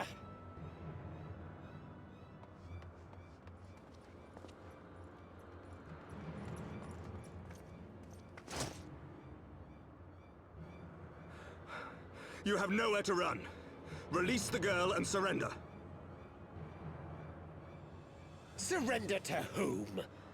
The blasphemer who throws wide the gates to our enemy? Who breaks bread with him and calls him brother? Ungodly swine! I would sooner die than surrender to you. Is it godly to spill the blood of an innocent child? To burn the homes of your brothers? Tell me, priest, is that godly? Do not speak to me of godliness, heathen! Your father's blood is on your hands, as is hers!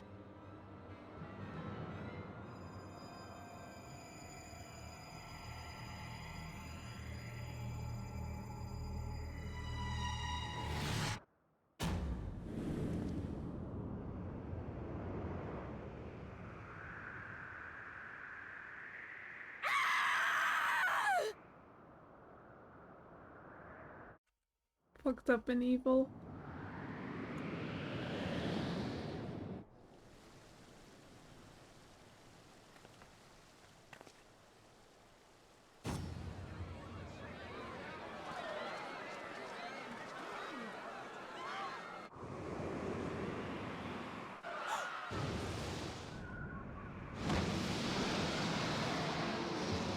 Yay!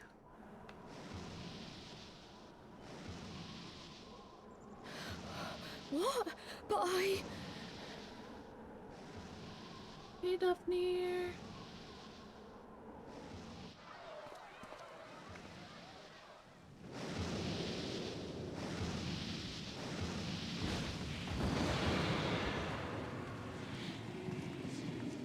Daphne!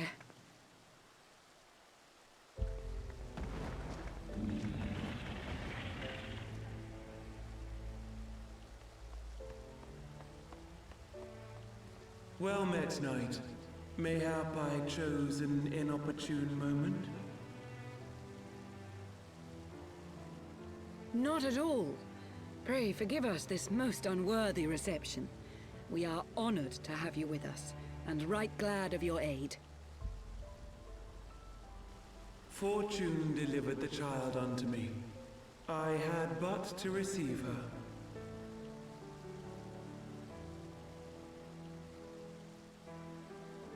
Thank you for saving me. Thou art welcome, child.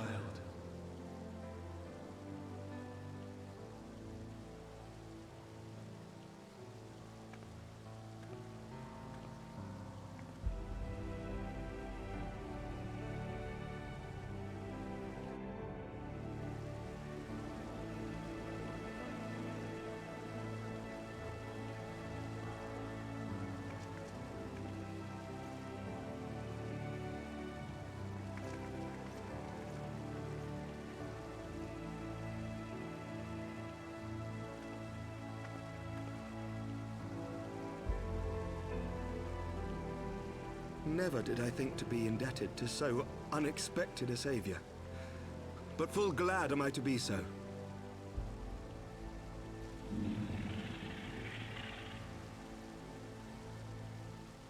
Friend of Izel, warrior of warriors, I had hoped to meet with thee.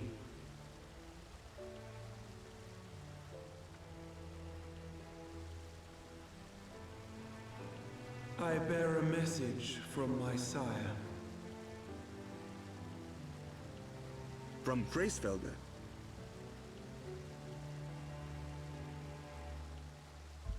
Upon returning to our lands, Nidhogg's shade did sing unto his brood, and they for skies unknown did then take wing. This thou must know, for your fates are inextricably bound. What of Estinian? Is he truly lost to us? Such matters are beyond my ken. I but bear my father's words. Take from them what thou wilt. Fare you well, mortals.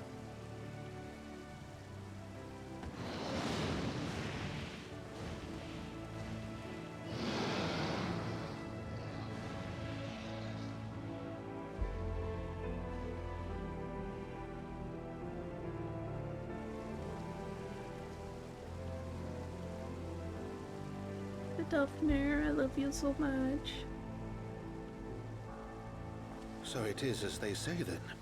A great white dragon swooped down from the heavens to rescue an innocent child. A most unexpected turn of events, but not an unwelcome one. The people will not soon forget this day. Yet how will they choose to remember it, Sir Emmerich? And will these events serve to bring man and dragon closer together, or drive a deeper wedge between brothers? After 1,000 years, the world these men once knew is changing, and with ungentle swiftness to boot. Though their actions are misguided, their sentiments are only to be expected. You may be sure that others will rally to their cause. I share your desire for a lasting peace with the Javanians, I do. But I would not see it built on the bones of our countrymen, nor on our own.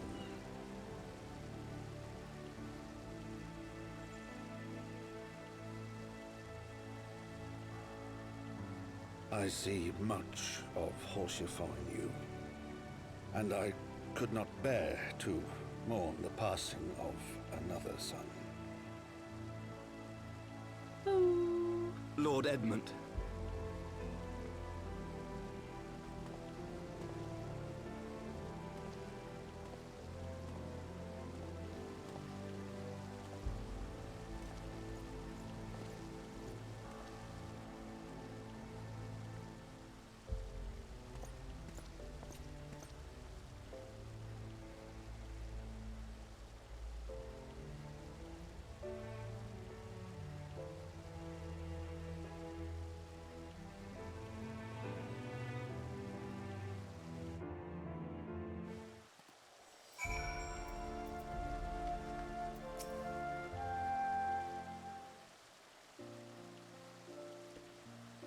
This has been a day of surprises, has it not?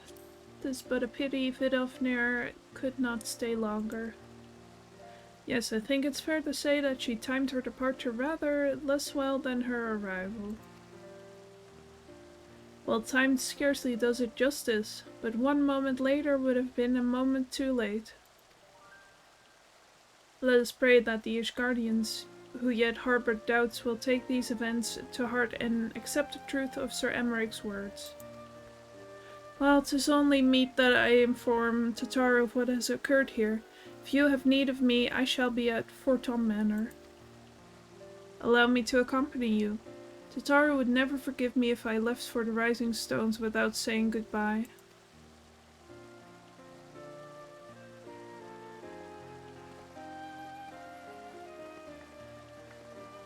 A moment, Washe. I wish a word. Tell me, does Thancred seem quite well to you?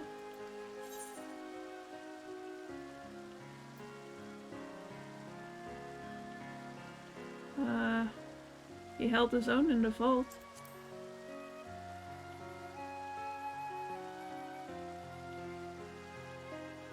That he did, which is especially remarkable given the injury to his eye. I can only assume that his time in the wilderness afforded him ample opportunity to compensate for his impairment. However, I speak not of his physical state, but rather his etheric flow, which I fear has been irreparably disrupted. As a result, I strongly suspect that his ability to manipulate ether has been compromised. Simply put, Thancred may no longer be able to wield magics. It would do much to explain why he chose to remain within the wilderness instead of seeking us out.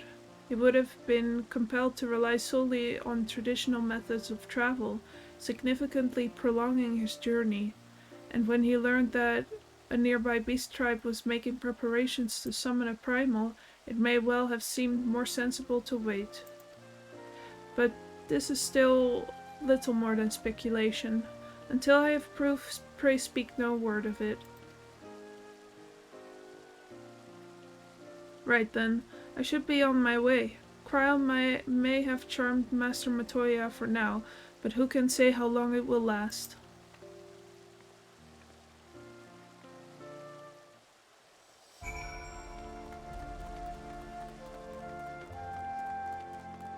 Krile could charm anyone.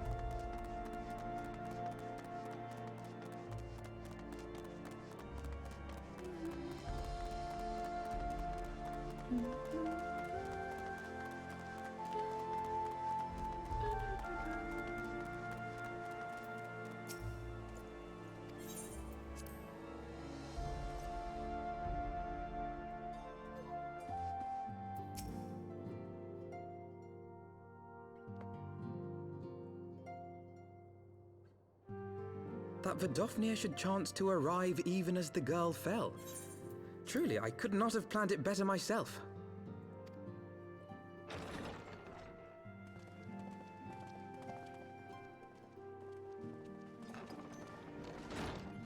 Ah, good. We were afraid you might have left.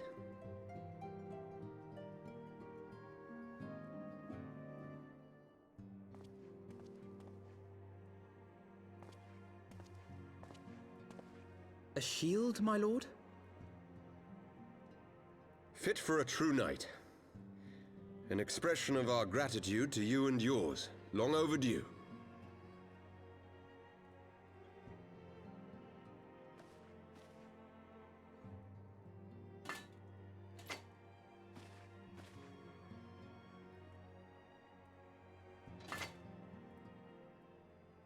But there is something else I would discuss ere you part. Something which cannot leave this room. My father will soon step down as head of our house. Sir Emmerich was not the only one to fall under suspicion following the death of the Archbishop. There are some who believe my father complicit in a coup d'etat. Thus he intends to renounce his title to absolve our house of suspicion and secure the support of our peers. Surely there must be another way to convince Houses Durandare and Zemail. So I said to him. Alas, he will not budge.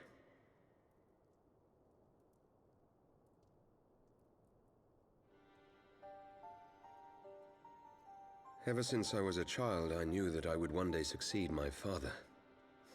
The thought of it filled me with pride. Yet once I learned the day was at hand, my heart was filled with naught but dread.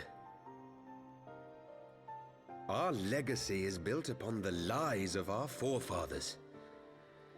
In accepting this title, am I not perpetuating this injustice?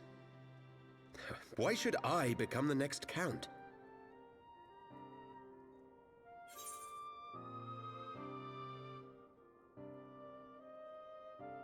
A knight lives to serve.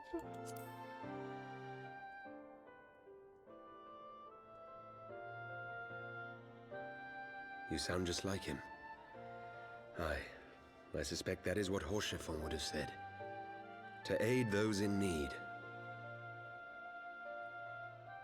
When you look on that shield, I trust you will remember his words. And should I once more find my resolve wavering, I ask that you show me the way. You are a sister to Horschiffon.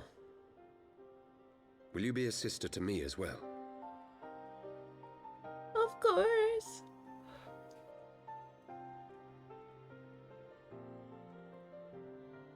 Come, Manelaine. There's much to be done. For Father, and for Sir Emmerich, and for Ishgard.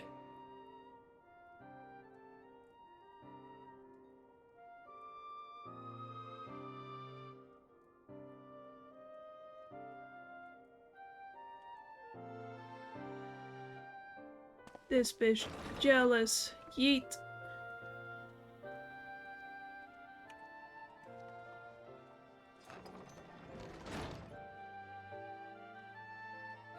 think we share the same blood. Pray excuse us.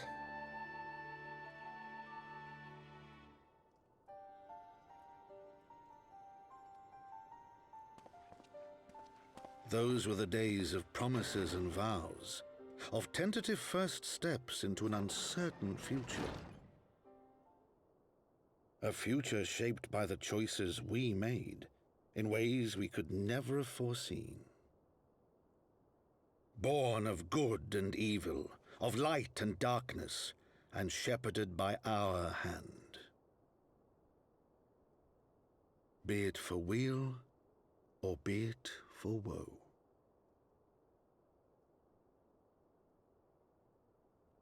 From the Memoirs of Count Edmund de Fortin, Heavensward, as goes light, so goes darkness.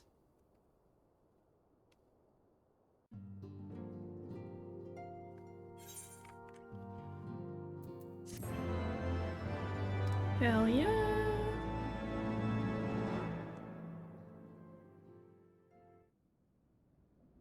Oh! Looky here. Urianger. This is thy proof, the Jaren Oracles, Apocrypha. It is a truth long forgotten, a tale of the beginning, and of the path we have been set upon.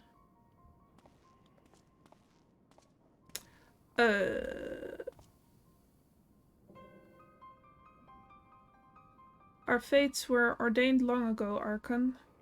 The Garleans are no exception, nor the Triad. You know what must be done.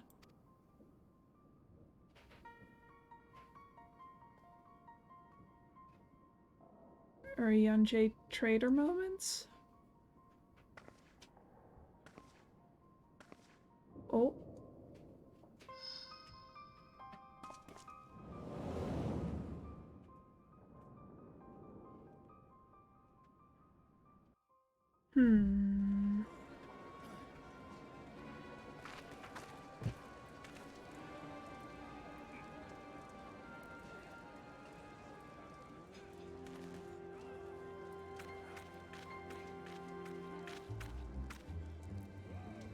Well,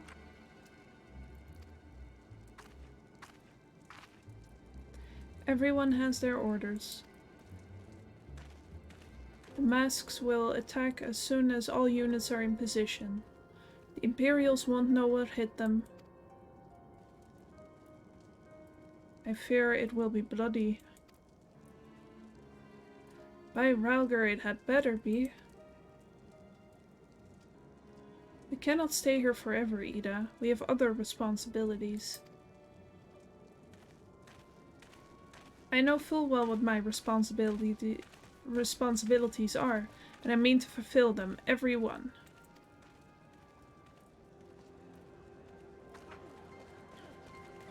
So yeah, they're hiding out somewhere. Ooh.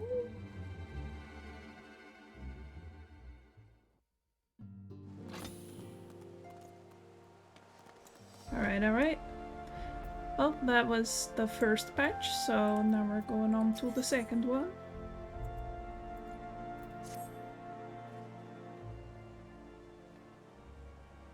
Alphino, Dwache, I've been looking all over for you. We've received news regarding Flamin, Hori, Boulder, and Coultonay. Really? Has something happened? No, nothing bad. It's nothing bad. Quite the opposite, in fact. It seems that once they learned of the Scion's good name had been restored, they boarded the next ship bound for Limsa Lominsa. They should be arriving any moment now. It's easy to forget how useful link pearls are, isn't it? When they work, I mean. And you don't mind being spied on. Quite. But what wonderful news. To think that our reunion is close at hand. A pleasure to see you too, Alphino. Ah, Thancred. And Kral. What brings the two of you here? Kral and I have been looking into how we might track them in Philia. And we may just have found the answer. Dwashe, when you were fleeing Ul'dah with Minfilia, you said that Hydaelyn spoke to her shortly before you parted ways, yes? Well, assuming that is true, and I see no reason to suspect that it is not, it seems reasonable to conclude that Hydaelyn commanded her to remain behind. That is to say, the Mother Crystal directly interceded to guide Minfilia. Admittedly, this is all still quite hypothetical, but I propose that such an intervention, however subtle, must surely leave some residual trace, a lingering disturbance in the ether, or a ripple, if you will. In order to establish the existence of such ripples, of course, we will require suitable data. Fortunately, I know where such data can be found. The battleground where Dwashe felt the Ultima weapon, and the site of my personal ignominy. 'Twas there that Hydaelyn intervened to shield her from the magic I invoked. Krile and I will infiltrate the castrum and analyze the ether therein. The two of you, alone? I have a proven knack for subterfuge, and I am confident there will be sufficient nooks and crannies in which to hide Krile while the patrols pass. Besides, if you and Dwashe come along, we will see to Flamin's grand homecoming. When you put it like that, very well, I will trust in your plan. I know not whether this data will yield a means to find Minfilia, but it will at the very least eliminate another avenue of inquiry. Tatar and I will return to the Rising Stones and make preparations for our comrade's return. Might I impose upon you to meet them at the Leminson docks? Sure. Then I shall see the four of you at the Rising Stones. Safe travels.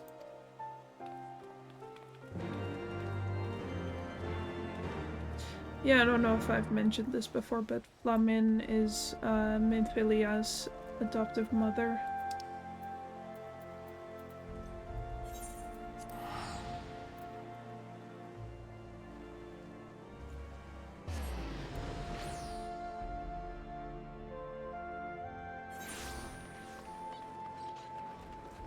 So many people here, holy shit. Well, it is Limsa after all, but, you know.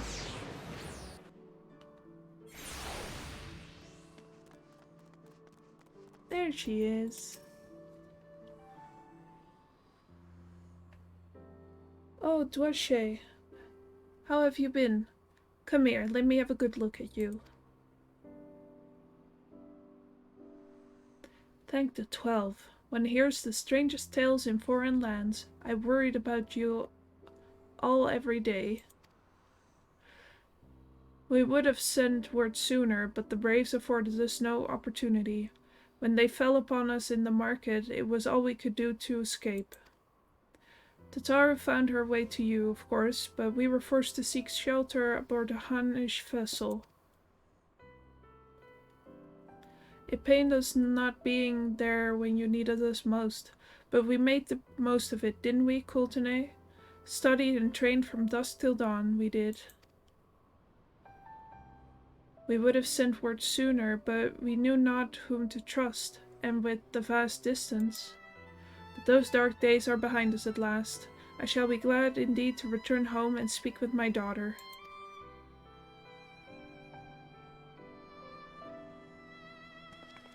What do you mean she's missing?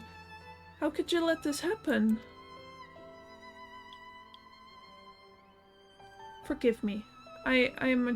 I'm sure you're doing everything in your power to find her. As Thancred must be, he watched over her from the first, long before me, and he will watch over her to the last. I shall pray for her safe return and busy myself in the meantime. For a certainty, there is much or more to be done. The braves may have bloodied us, but the path remains, and we shall not be swayed from it. Aye, that's the spirit. to the Scions and a long overdue reunion. Huzzah! Well, there you have it. To the Rising Stones.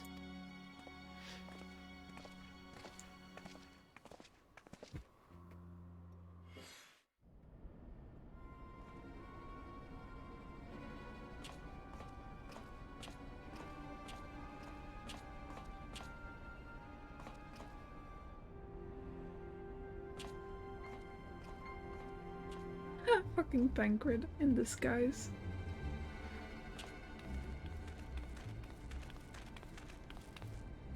Well done, sir. And with that, I believe we are ready to proceed.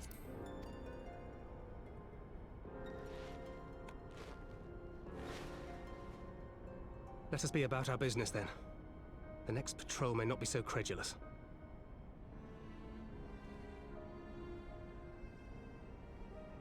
Why must you be so disappointingly brusque? You're not at all as Minfilia described, you know. I don't think you favored me with so much as a single compliment since we set out. Tell me, did your time in the wilderness sap you of all your charm? Or are you holding it in reserve for your beloved? This is neither the time nor the place.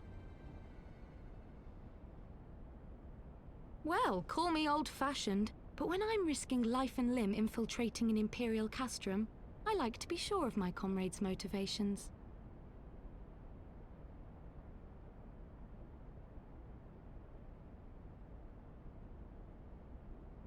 I see now where Alphino gets it from.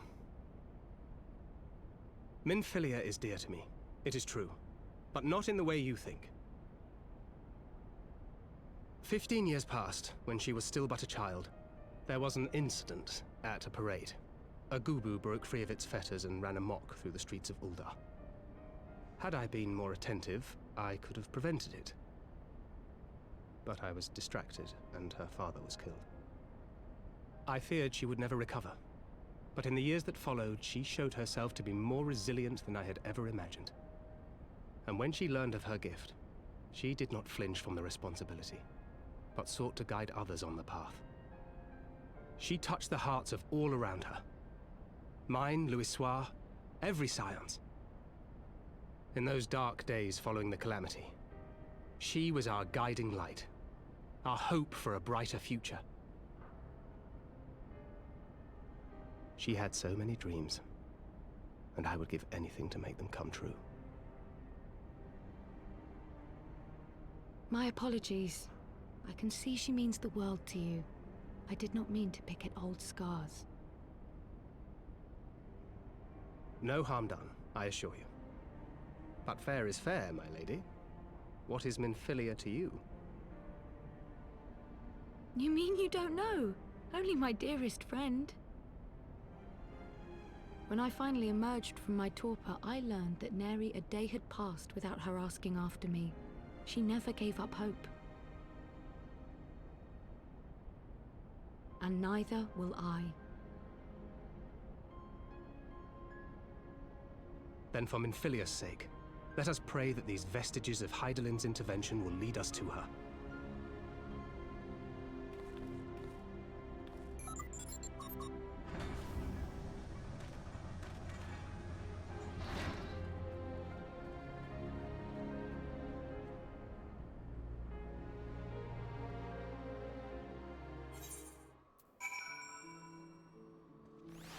Man, I forgot about that scene. That was so touching.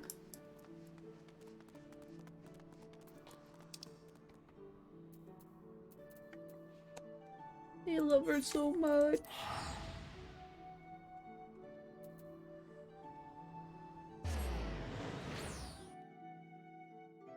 I also saw that, like,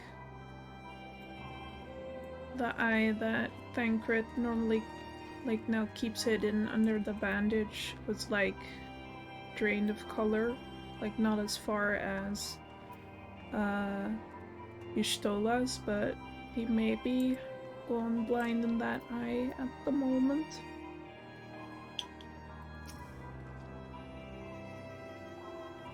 It feels good to be home again. To think that everyone is waiting for us, just beyond those doors. Friends and family with whom we have shared so much. Gods help me, but the older I get, the more sentimental I become. Come, let us not keep them waiting.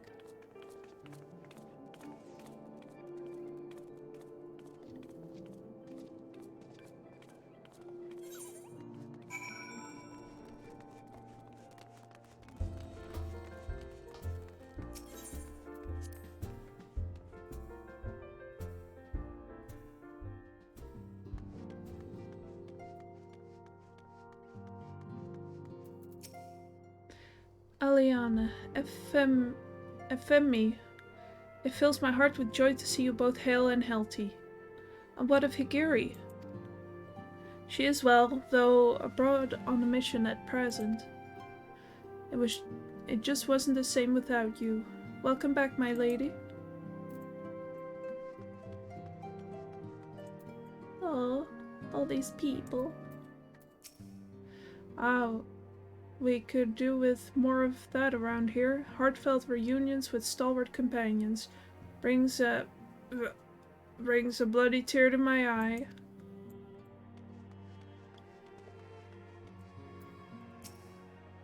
To secret oneself in a ship's hold to secure safe passage to a faraway land. This is a tale we know all too well. When they are well rested, I should like to seek a formal introduction. Why wait, my friend? Come, there's no need to be shy. Pray grant me a moment longer at least. Though I am happy to oblige you, my legs are rather less accommodating.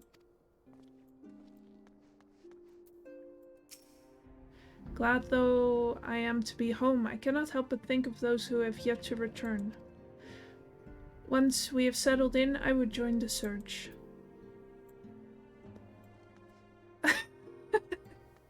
Thank you. Oh, Kerr, what in the seven hells drove my little brother to come to Mordona? Why, you, brother, you and the Scions, of course. For 1,000 days I trained, that I might grow as strong as you, that I might fight alongside you. Yet now that you are here, I sense that you have surpassed me once more. No, do not tell me. You trained with the Hainish, did you not?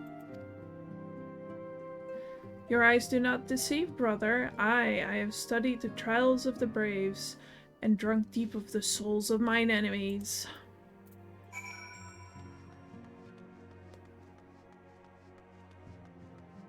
Cool. Beep.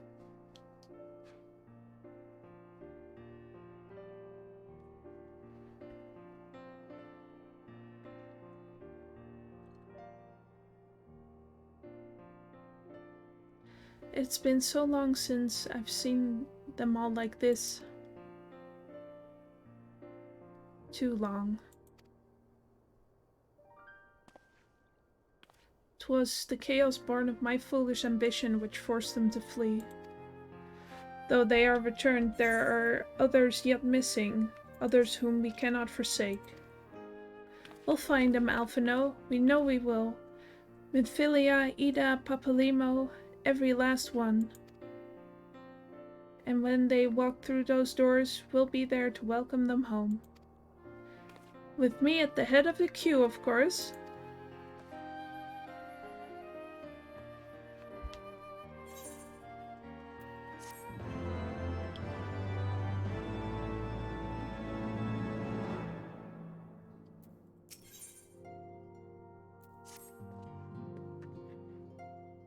Thancred and Krell contacted us a short while ago.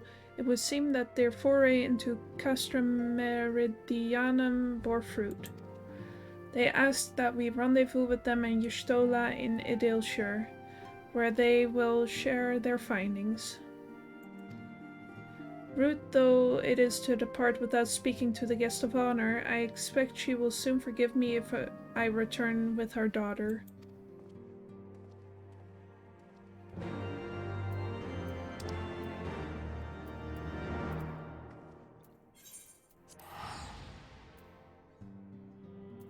Tataru, I love you.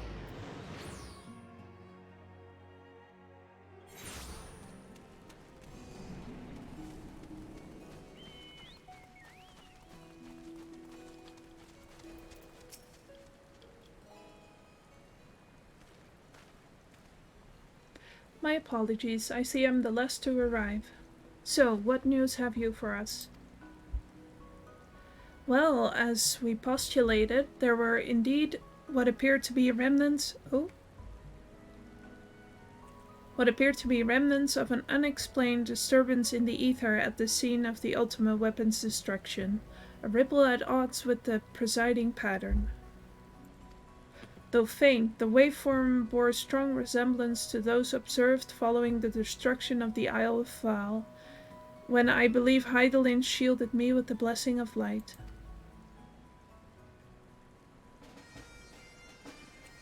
To confirm our findings, we paid a visit to the Sildi aqueducts. There we detected the same waveform, but orders of magnitude larger, as one would expect of a more recent disturbance.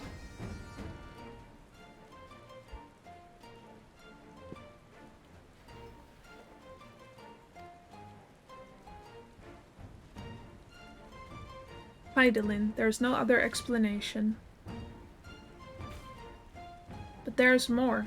When I studied the site where Y'shtola used flow, it appeared that not 2 but 3 beings had been affected. Yet unlike Y'shtola and Thancred, there was no trail to follow. Our unknown third party was simply there, and then not there. Now, recall your visions of a vast crystal floating in the sea of ether. Though this too is but a theory, studies of gifted subjects suggest that, when communing with Hydaelyn, we briefly leave our bodies behind. So let us consider the facts. 1. Hydaelyn interceded. 2. A third being was caught in Y'shtola's flow and vanished without a trace. And 3. Hydaelyn may have the capacity to summon the consciousness of gifted individuals to her side. You are implying, I take it, that Hydaelyn guided Minfilia to the compass of my magic, that she might summon her, body and soul, unto the ethereal sea? In which case we must needs continue our search there. For a blessing, the means to do so already exist. I speak of the Anti-Tower, a Charlian construct conceived to provide scholars a vantage point over the ethereal sea.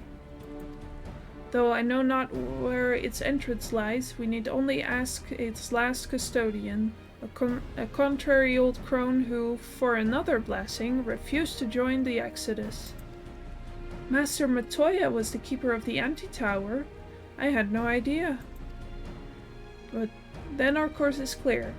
We must petition her aid once again.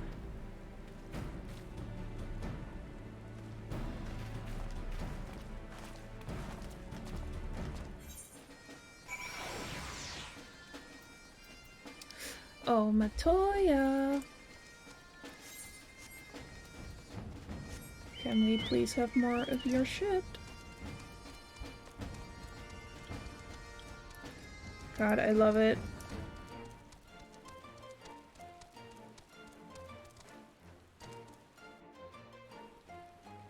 Any excuse to go back to Matoya.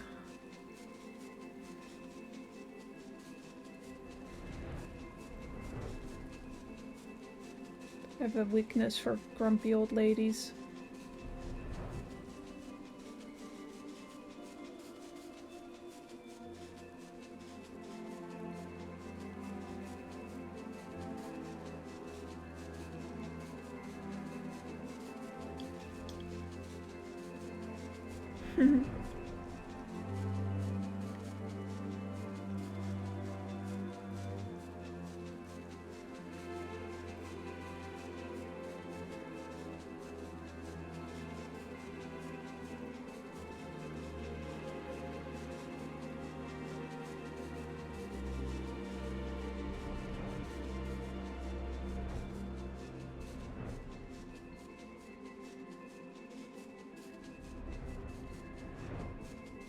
Whee!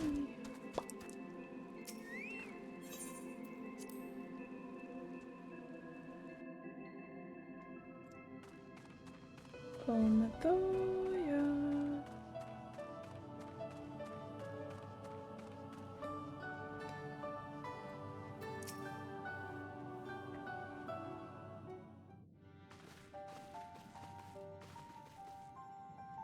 Oh, what a surprise. Well, what secrets have you come to extract from me this time?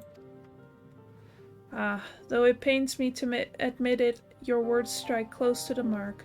We humbly ask that you grant us entry to the Anti-Tower, that we might use it to seek a friend who we believe has been transported to the Ethereal Sea. And who told you I could do such a thing, I wonder?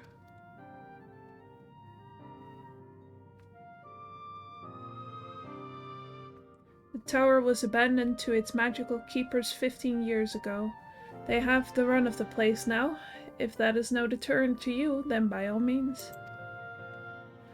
Is that all? I felt sure you would seek to dissuade us from our course, given your role as custodian. Role? Hardly. But the Forum foisted a title on me.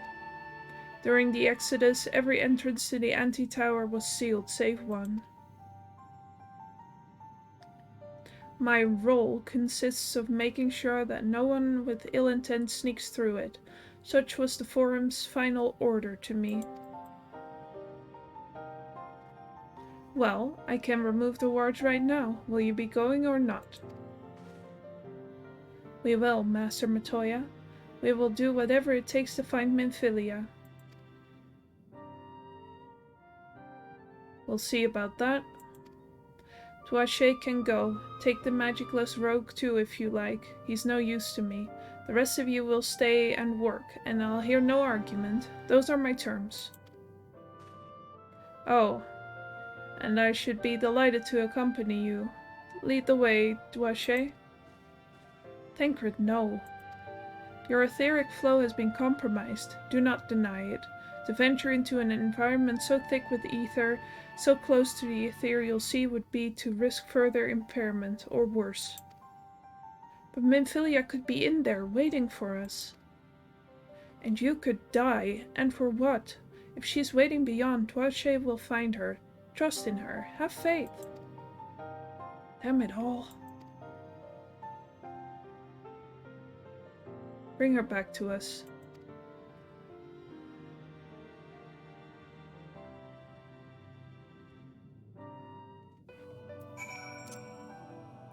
Oh.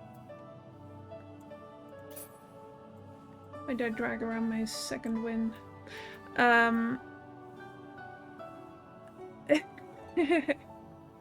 He's pretty smart if he wants to be.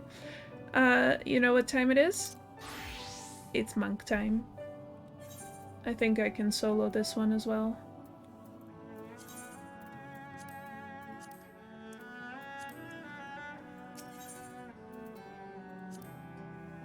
Monk time! Let's go.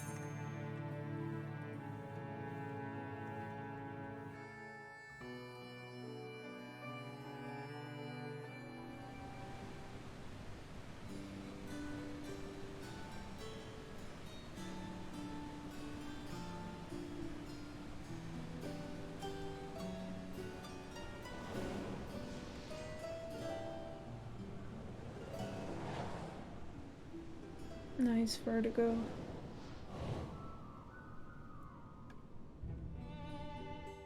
Is me?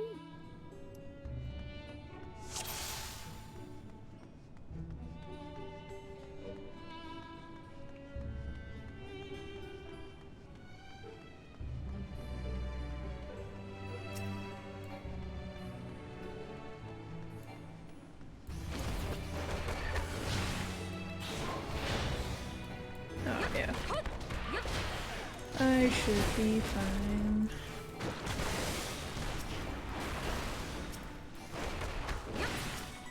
Yeah, just for shits and giggles, I tried to solo the first dungeon of Stormblood, just to see, but I don't do enough damage to do that, and I take too much damage, so from Stormblood on, we'll have to just do it the proper way. But at least then I'll be playing a healer, so I don't have to wait in queue hell.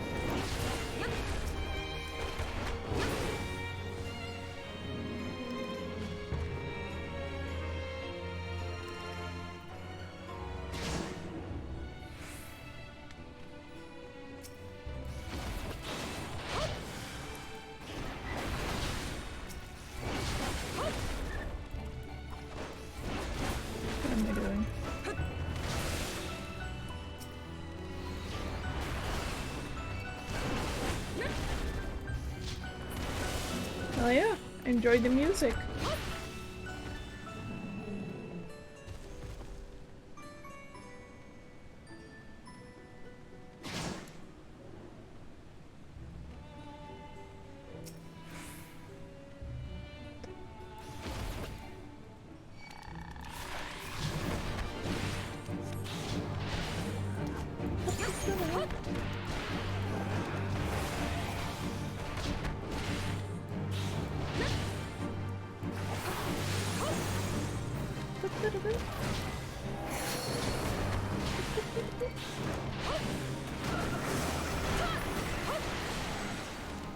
Die.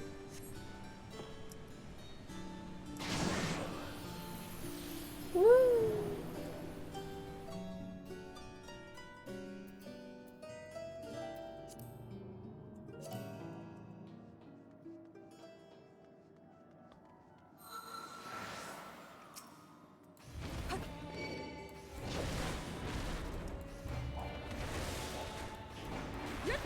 Fucking mimics.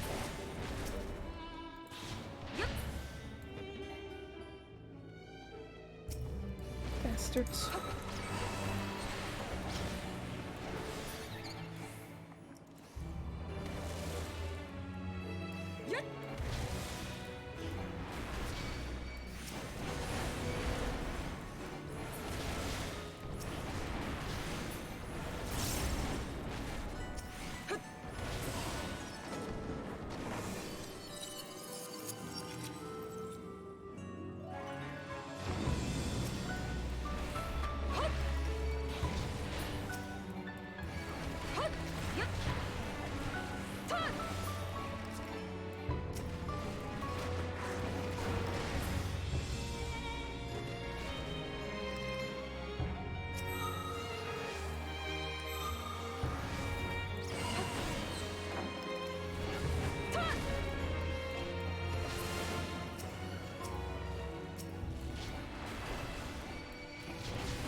Yeah, and the monk and the dragoon are definitely the flippy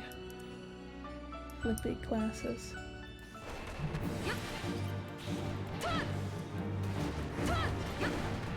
That's true for monks, like, both in this game and in D&D. But I'm excited about the flippies.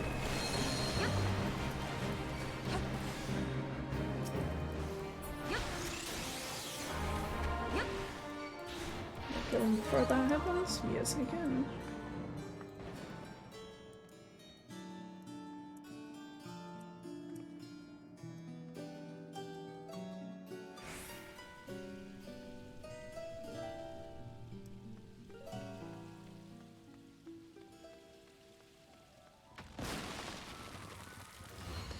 Let's go, let's go! Whee! Can't catch me.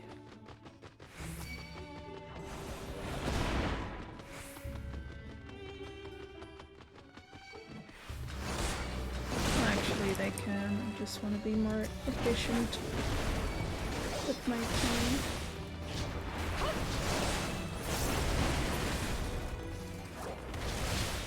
Why beat up 4 when you can beat up 6 at the same time?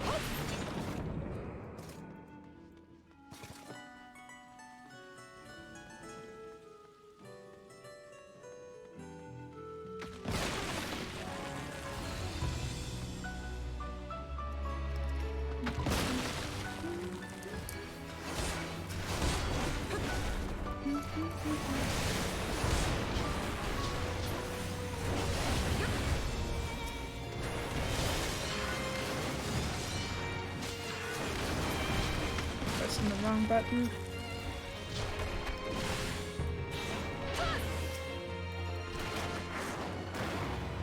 Oh, by the way, I was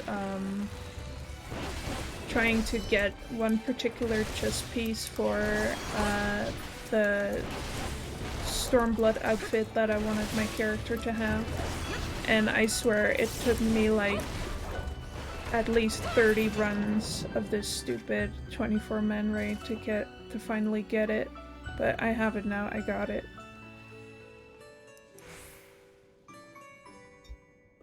So, we're gonna look fancy as hell in the next...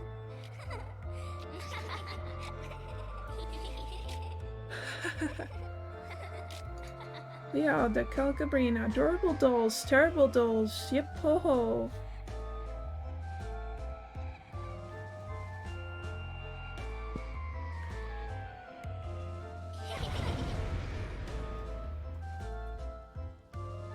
I don't think this is bad.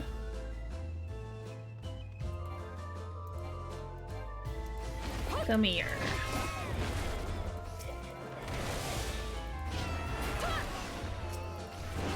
Why they gotta cry like babies? Come on now.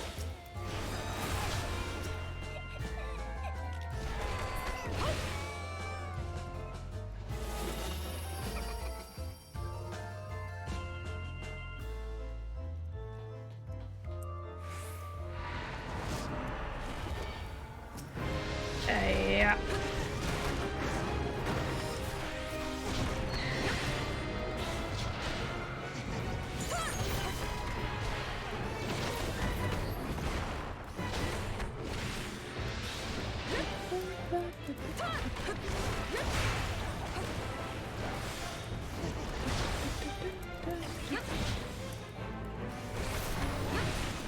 Die.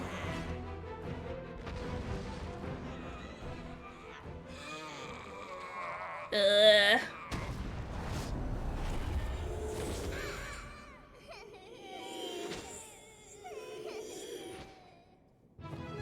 Get out of here. Yay, we did it.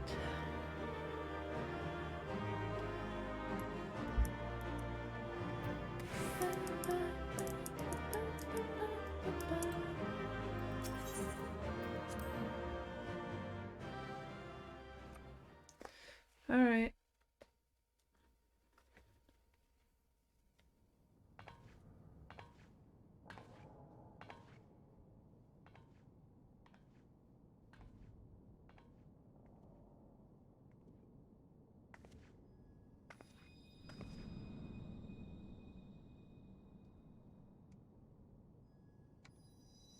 I know, right? Hear, feel, think.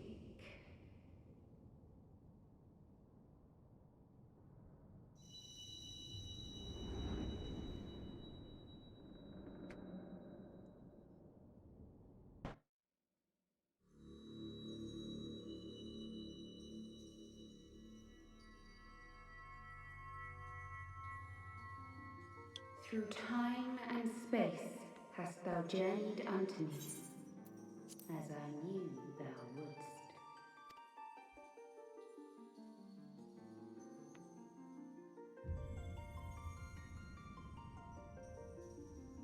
We are the word of the Mother. We, who were once called Minfilia.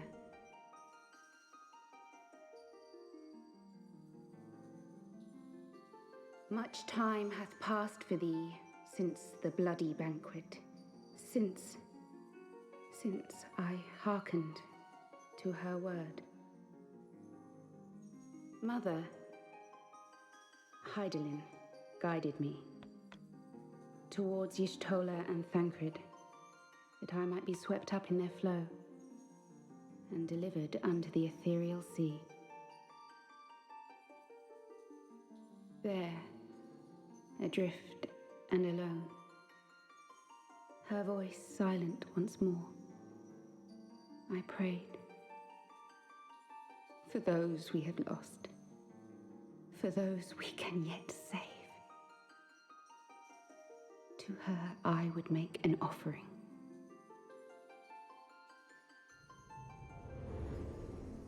We speak now with one voice, one will, one word.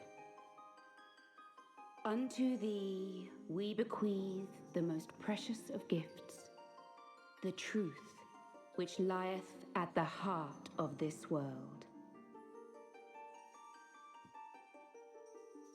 Thus do we beseech thee once more. Hear, feel, think.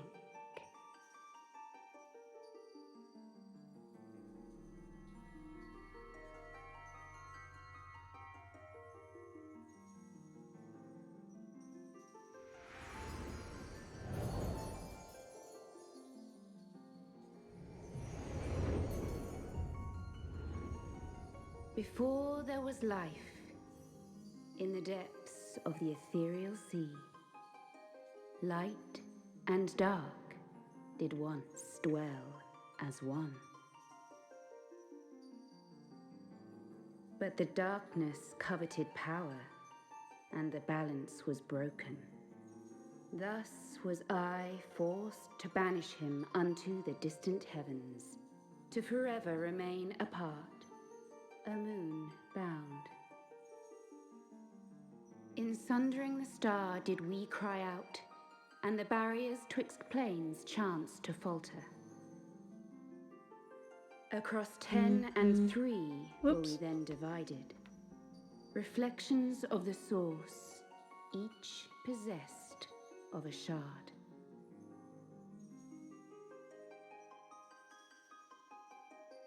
Zodiac longeth to be made whole. For his restoration, for his resurrection, his servants labor without cease. They seek to tear down the barriers which surround the source. Thus do they rejoice in their ardor, in your calamities, for each marks a rejoining.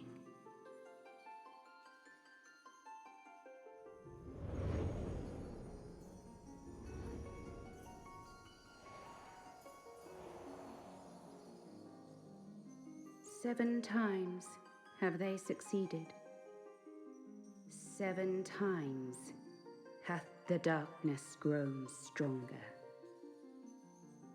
7 times have I failed. The Ascians cannot be suffered to continue. This is my final.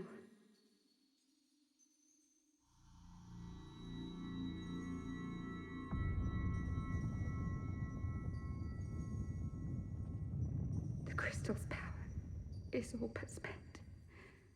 With what remains, I will return you to the shore of the ethereal sea.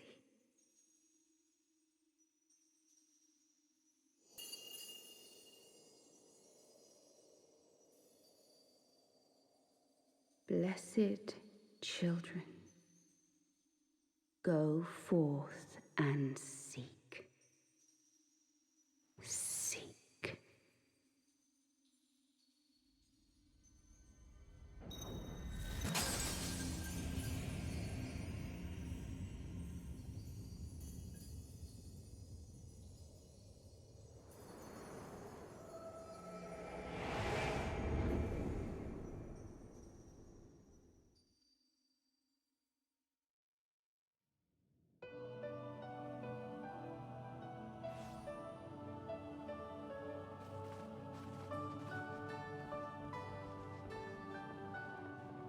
Thank the 12! Did you find her? Did you find Minfilia?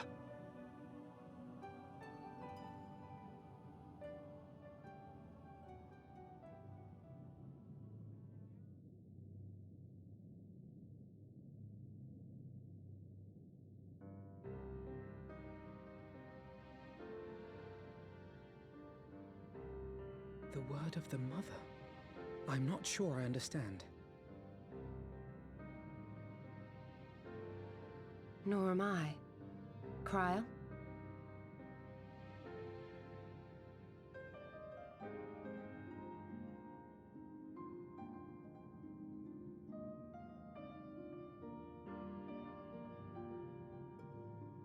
As unbelievable as it sounds, I see no reason to doubt her. The word's tale. No one was more sensitive to the will of Hydaelyn than Minfilia. And if Hydaelyn has grown so weak that she can barely make herself heard, it is not hard to see why Minfilia, having joined with her, might struggle to maintain her own form. What? Why would she need to maintain her own form? Are you saying she's gone?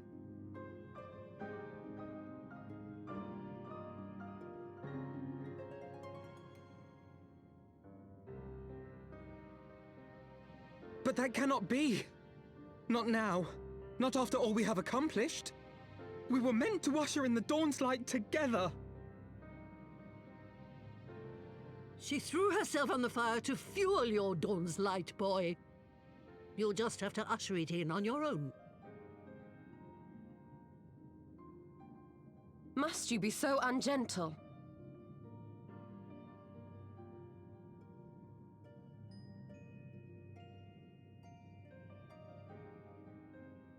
Tell me about the Scions, boy. The Scions of the Seventh Dawn lay before Eorzea's salvation. Whenever the realm is threatened, be it by Primal, Ascian, Garlean, or any other, we take up arms in her defense, that all in Eorzea may live to see a brighter tomorrow. And that's very noble of you. But in chasing after these lofty goals of yours, you seem to have lost sight of some basic truths. To win a war, you must be willing to do whatever it takes. To fight, to kill, and if necessary, to die. The path you've chosen is paved with the dead. Walk it with your eyes open, or not at all.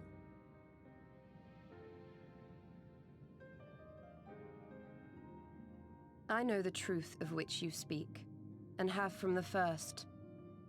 If the Ascians will go to any length to resurrect their god, then we must needs be as committed to our cause, to unmask them and their schemes, and to crush them both utterly.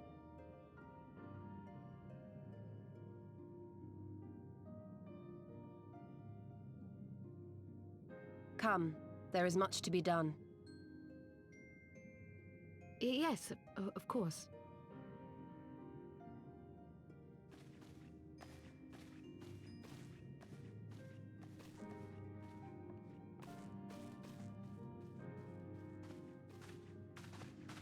Thancred, wait!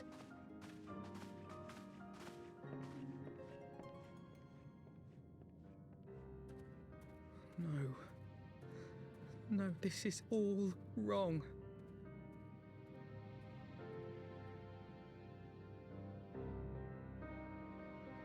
Let me give my boy a hug.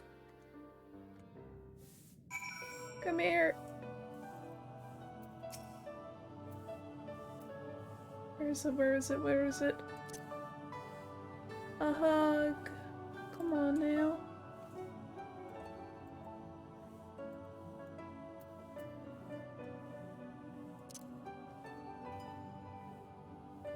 You'll be okay.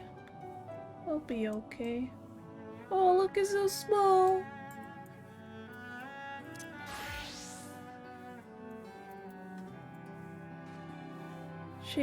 She's not coming back, is she?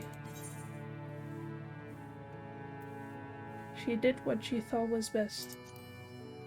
I know that, I do. To give all for her beliefs was ever her way. So will we, as we must. What greater calling could there be than to stand against the darkness as defenders of the light? And yet, where does it end? The sacrifice, the loss. I'm sorry, Alfie.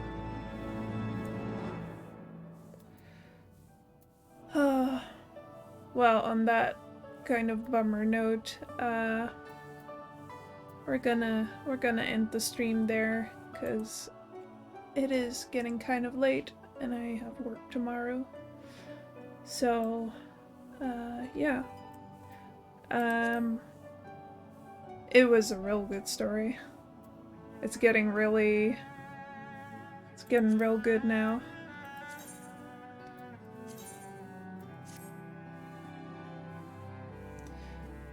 And yeah, I will be tomorrow after work. I'll stream more Final Fantasy because I've been craving it over the past few days,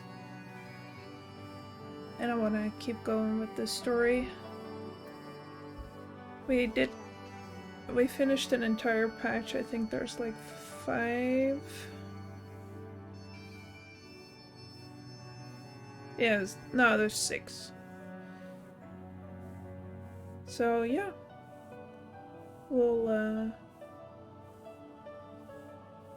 keep going tomorrow. So thank you for watching. It was a good stream, and I will talk to you more tomorrow. Alright.